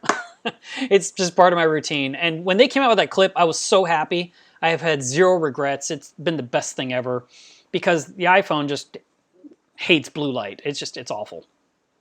And it really just cleans up the picture so beautifully. I tell everyone you should have one. I just recommend it to everyone.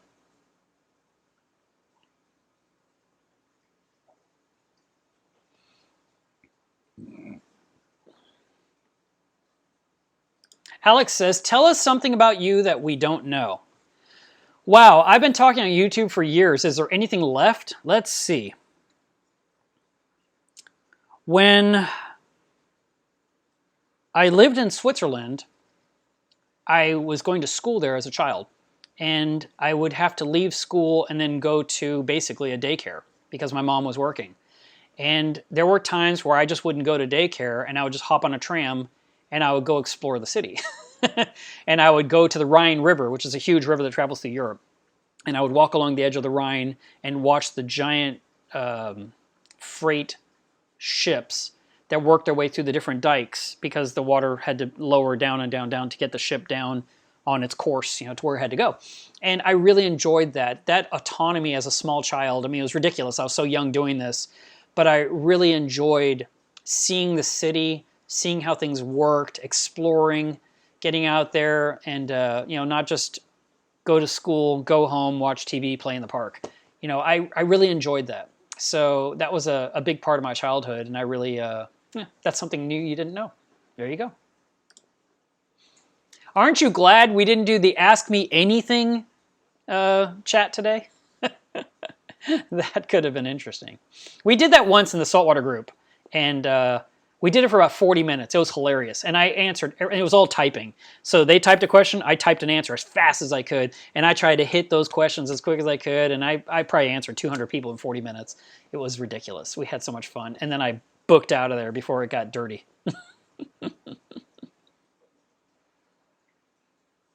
Let's see.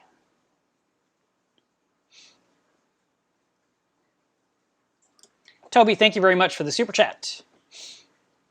I have not dived Indonesia yet, but that is going to happen in 2022.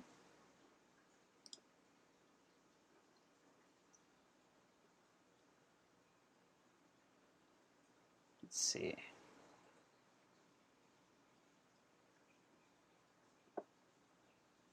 I agree, Tyler. I think a video would really help people understand why it's worth getting. There's so many products on the market these days that people have to choose what's the right thing to use. It's hard. You're right, Eric. I didn't do it for nothing. I did it for 171 people. Actually, it says 179 right now. We've picked up a few. Warzone Earth says, I'm setting up a new tank with lock line. Can you show me the trick to not allow it to siphon, please? I will draw it for you because my lock line is in the other room. And let me use a Sharpie because, you know, otherwise you won't be able to see it.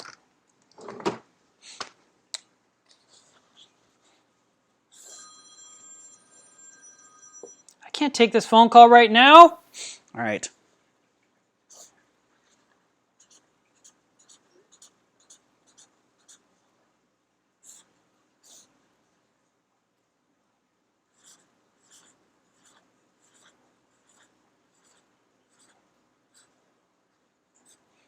Late night artwork from Mark. All right, so here is your overflow box. Here is your lock line, and the top line is your water line that the tank is normally operating at. And you can see the water line is at that height because it's flowing through the teeth to get in the overflow box. So the lock line is so low that if the power goes out, this water line is going to come, I'm sorry, let me put my finger on the right spot. It's going to come from here and it's going to go all the way down to here until it finally breaks the siphon. So if you drill 2 holes under the lock line, right at those spots right there, a 1/4 inch hole each. That way, when the water starts to siphon out, as soon as that is exposed to air, it breaks the siphon. And if that one doesn't break it, the next one will break it. So 2 holes on the underside of the lock line is what you want to do. That is my recommendation.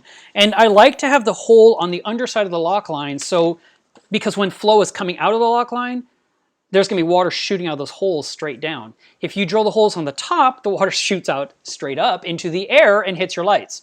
If you do it on the side, it's shooting toward the front and it squirts you in the face when you open the cabinet door. So it needs to be the underside. And basically you want to drill the hole where it's 1/2 inch under the normal water level. So if you're, like I said, this is your normal water level right here. So we want to break the siphon about if it drains 1/2 inch.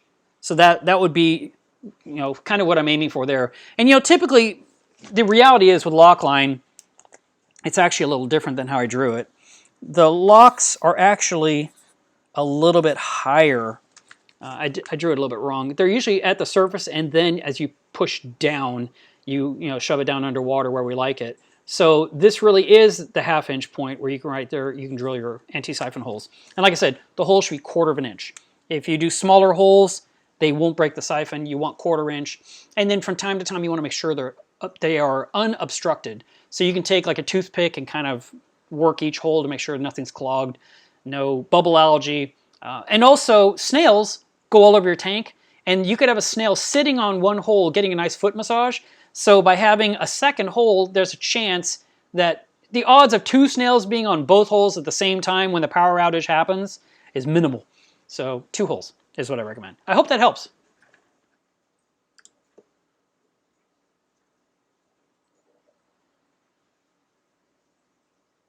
Let's see.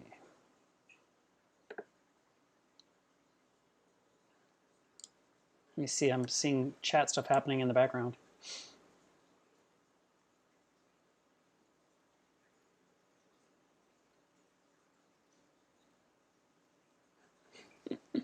All right.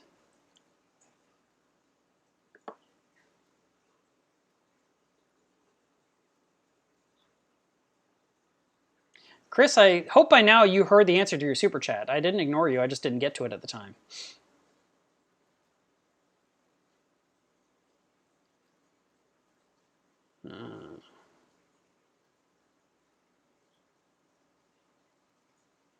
That's a good idea. Alex said that when he wanted to run the plumbing down into his basement, he made the hole the same size as a heating duct outlet. So that way when he was done and the tank went away, he could just drop that thing in there. Now the next person to use that house or that room would probably be disappointed that they don't have nice warm or cold air coming out of the duct. They might like, why is nothing happening? But it's a great way to basically hide the hole and make it invisible. It's a nice solution. I like it.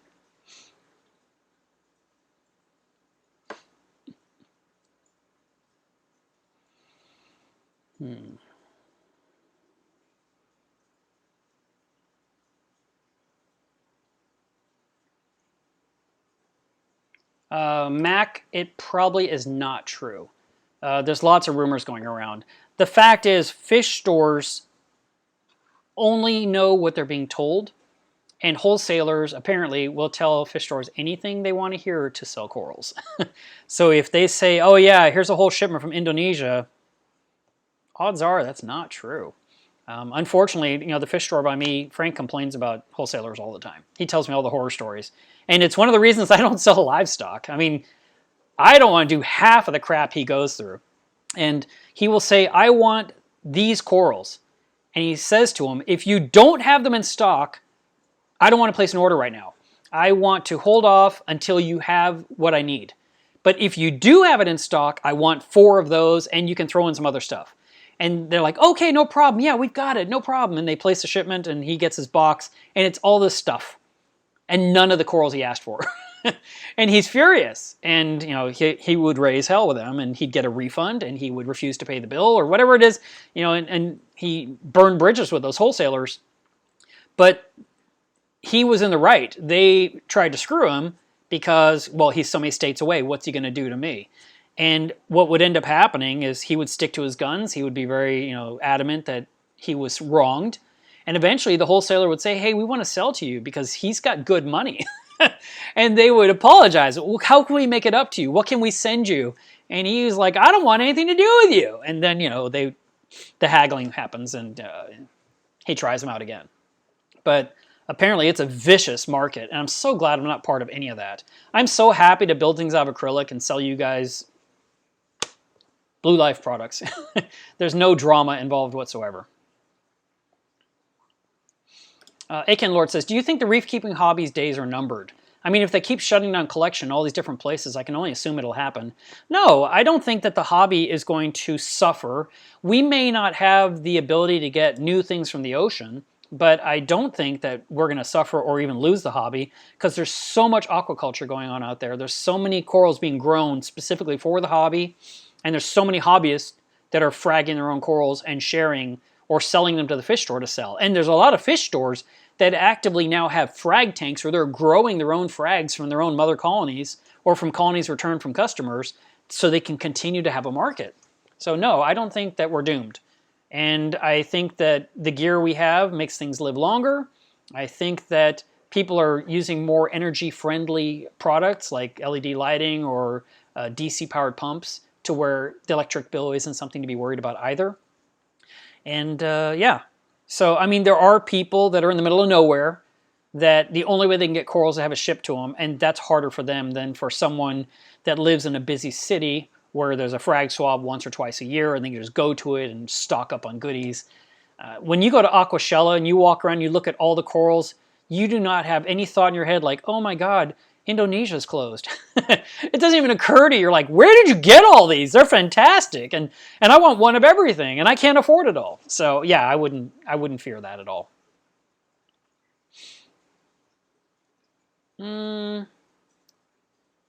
Fishernetic asked the question, could I try a scribble angel in an SPS tank? Is it a scribble angel? I thought the scribble fish was a fox face. Anyway, do your research, check with Google, don't ask me. Dwarf angels oftentimes work, but there are some that are not a good choice. Potter's angel, hard to come by, great reef fish. Coral beauty, decent reef fish. Flame angel, 50-50, it's going to work out.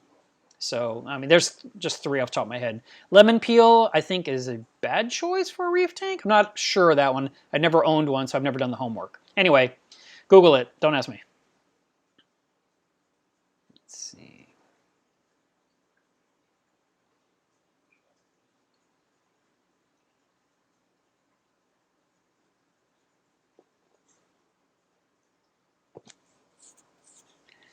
Ian is on here. I always say his name wrong. Ian is here. Hey, Ian, what are you doing up so late? You're supposed to be resting. I mean, it is Florida time over there. Santa Claus, nice name. And look at that avatar.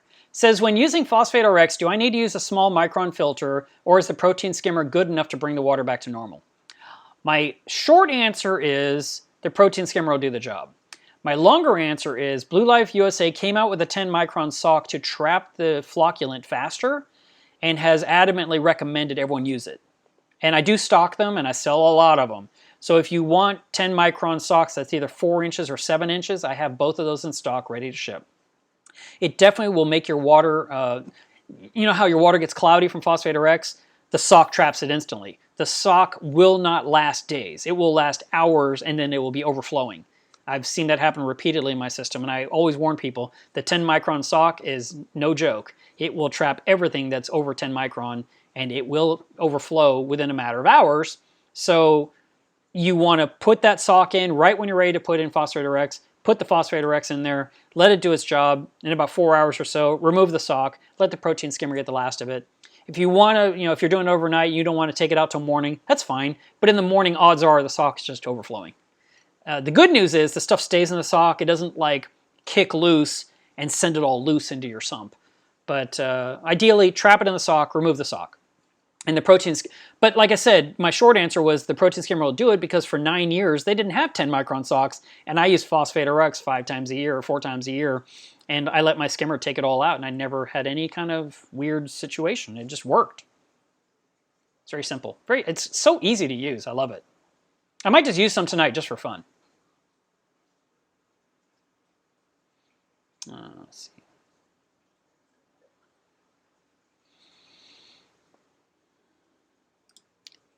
Tanks 4D Memories, thank you very much. I appreciate that. Who needs sleep when you've got pain? Love your videos, long or short. Thank you so much. Let's see.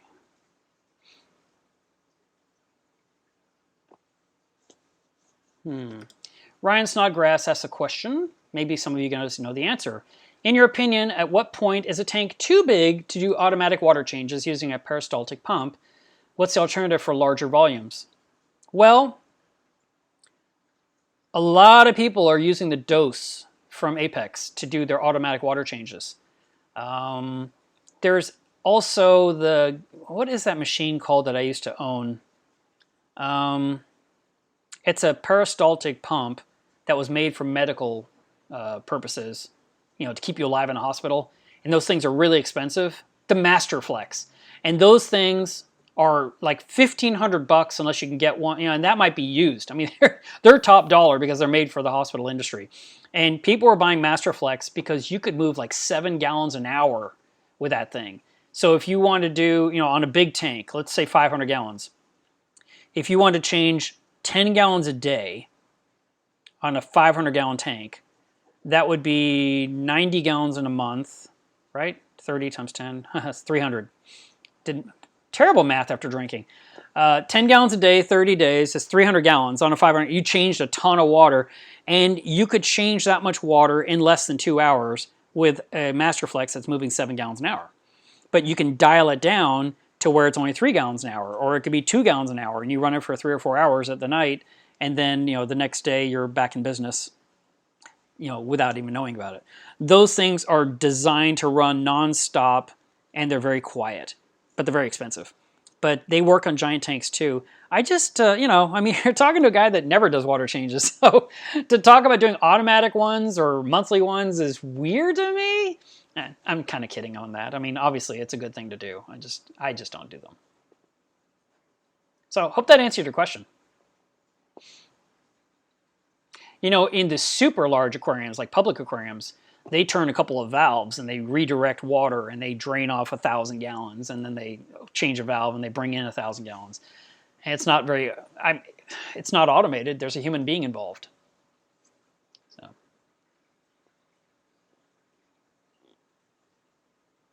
Let's see.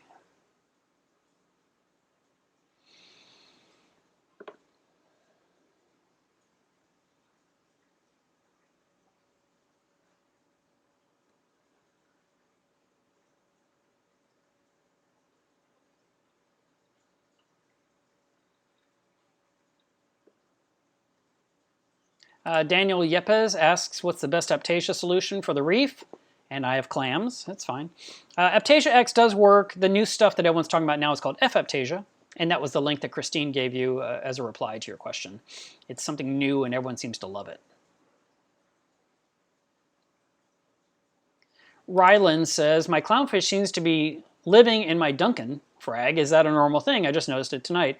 They do that. They kind of pick all kinds of random things to call home. Ideally, you want the coral to be able to handle it. If it becomes a problem, you might have to move the frag to a new spot away from the clownfish, at least temporarily. Maybe put it back later. Alrighty.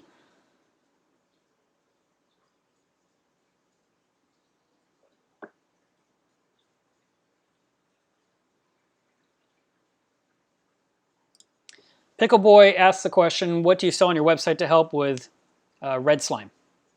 It's called Red Cyano RX. And maybe Andrea can give you the link.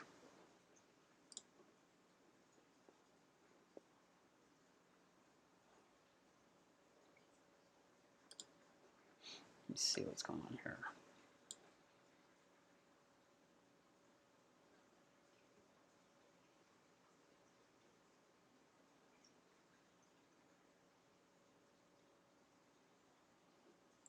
Vit, thank you very much for the super chat. I appreciate it. My tuition, sir. It's funny. And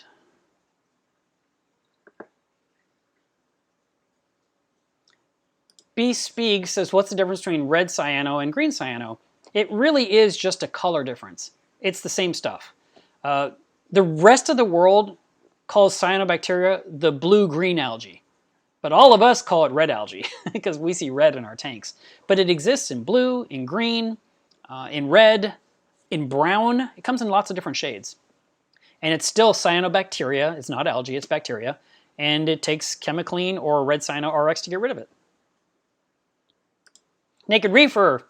You know, there was a guy named Naked Reefer on Reef Central. Are you the same guy or are you the YouTube channel Naked Reefer? Anyway. Thank you very much for the super chat. I appreciate it. And Happy New Year to you as well. And hopefully this year, you'll get some pants.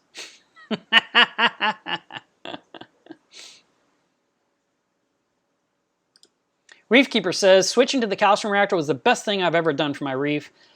I went an entire year without doing anything. Just cleaned and refilled the media. So stable. Yeah, I agree. It's awesome. Let's see. And yes, she did. She pressured me. It was peer pressure, people. That's why I'm here. She won't let me rest. She says, get back in there and stream, boy.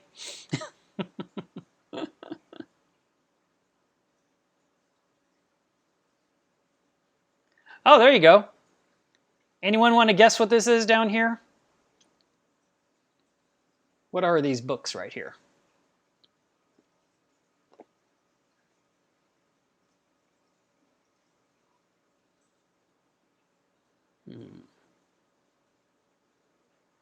Mac says, do you clean out brand new fish tanks before use to remove any possible oils or contaminants?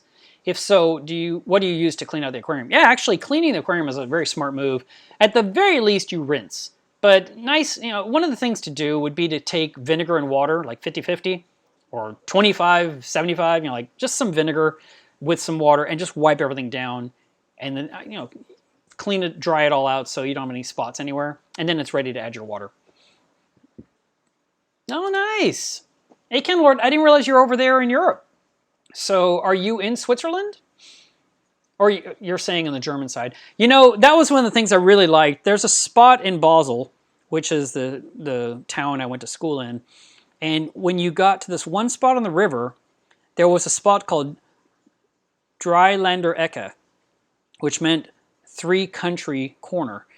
And it kind of looked like a missile with like three fins.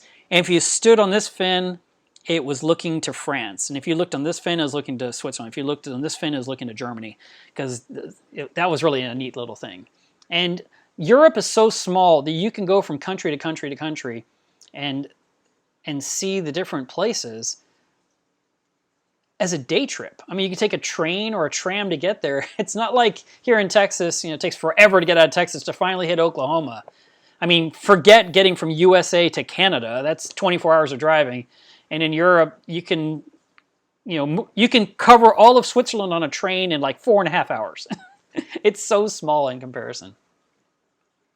Alrighty.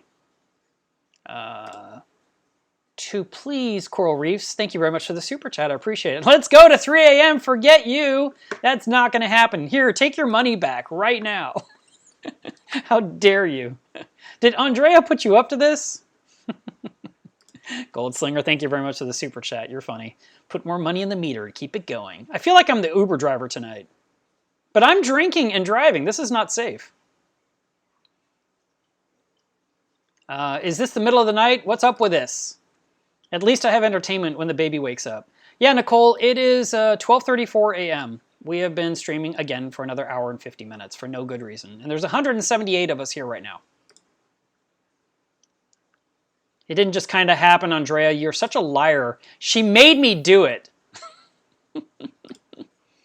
Tom, you missed this. The Mindstream is gone. There's no news. The news is they're closed down.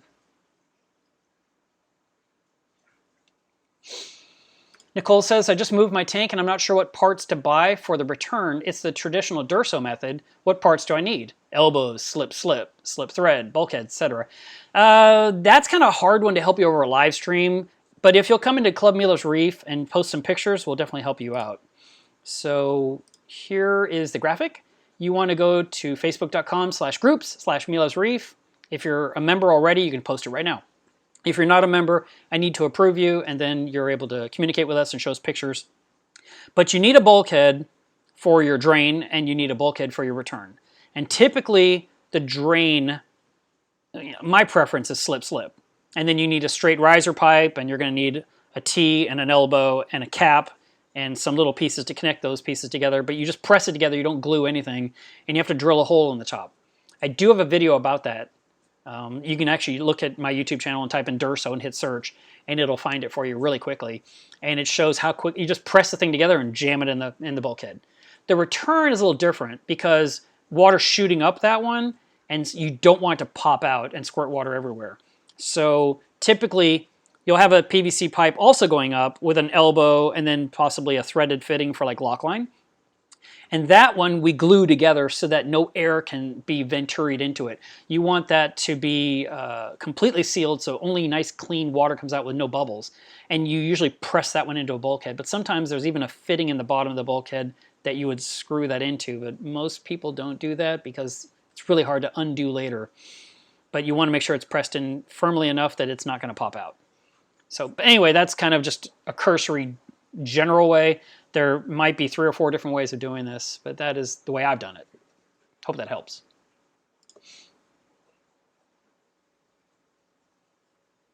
Oh, thank you for bringing that up. Johan says, I went looking at my tank with a red light and I saw 2 big striped brittle starfish. The size of the center was like the size of earbud tips and 5 inches arm to arm. That's pretty awesome. Yeah, using a red light instead, I talked about the blue flashlight earlier because that's the one that makes our corals look so pretty even late at night. But the red one, you can find all kinds of invertebrates that won't run away. They don't see the red spectrum. And so you can really get in there and look at everything and just enjoy it for what it is. And those creatures won't retreat into a rock because they're getting hit with light. If you use a regular white light or use a blue light, they will pull away. They see that. But red, they don't. They're blind to it. It's really neat. So thanks for bringing that up tonight. Nick's Seasonal Decor Designs. I feel like I'm promoting your business. I have been binge watching all of your videos. You are a huge help. Thank you so much. Absolutely. That's the whole reason I did it. Marky Mark says, Hi Milos Reef, it's my first time to watch you live. I read your articles years ago, way back in 2007. And I remember you well because I learned how sumps work from your diagram. Yeah, I appreciate that. Thanks for tuning in on this live stream. And I hope you have time to check out the channel. There's a lot of good information here, which you read the articles. You were following me probably on the forums too, and so you got to learn through reading. And I publish a lot of information on the website. And then a few years ago, people said, you got to do YouTube. I'm like, no, I don't. It's already on the website. They can read it. And I was told there's a new generation of people and they watch videos. They don't read, which is true. I mean, you know, it actually is true. A lot of us would much more prefer to watch a quick video to get out the manual and read how to do something. We're visual people, so it makes sense. And so I started doing videos, and I haven't stopped.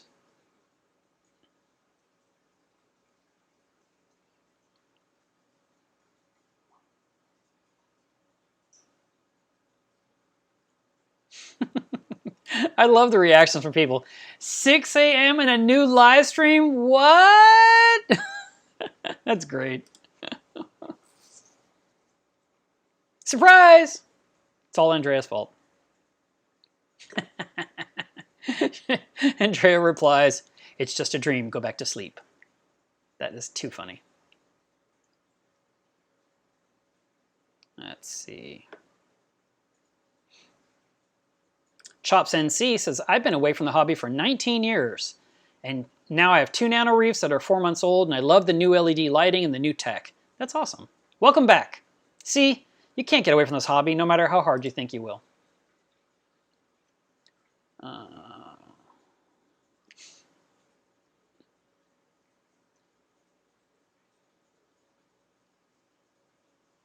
Let's see.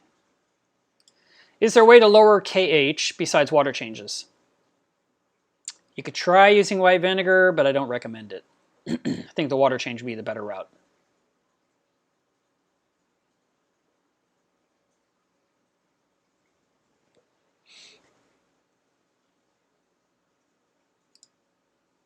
Andy Alfonso says, you skipped me twice already.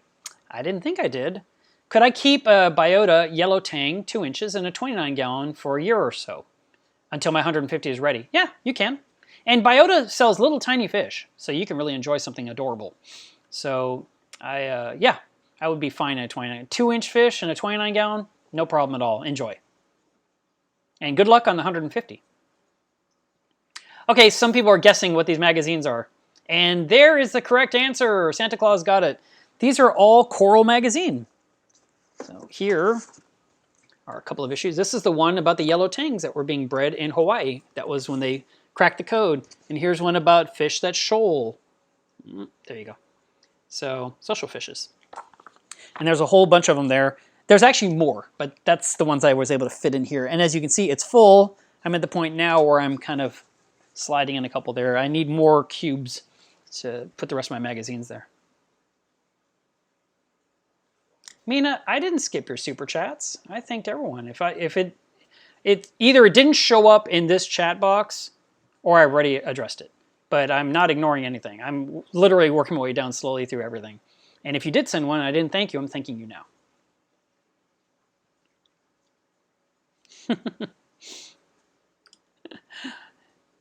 Amy says, I just finished round 1. I'm going to have to start this part 2 from the beginning. That's great. So you just went through 4 hours and now you're hitting me up for another 2? Yeah, you probably need a break.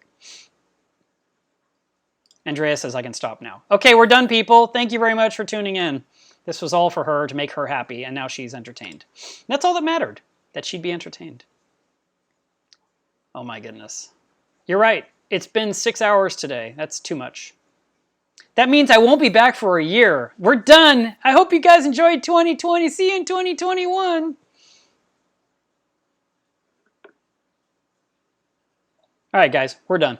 I hope that you have a wonderful night, and I'll see you guys later online. Bye.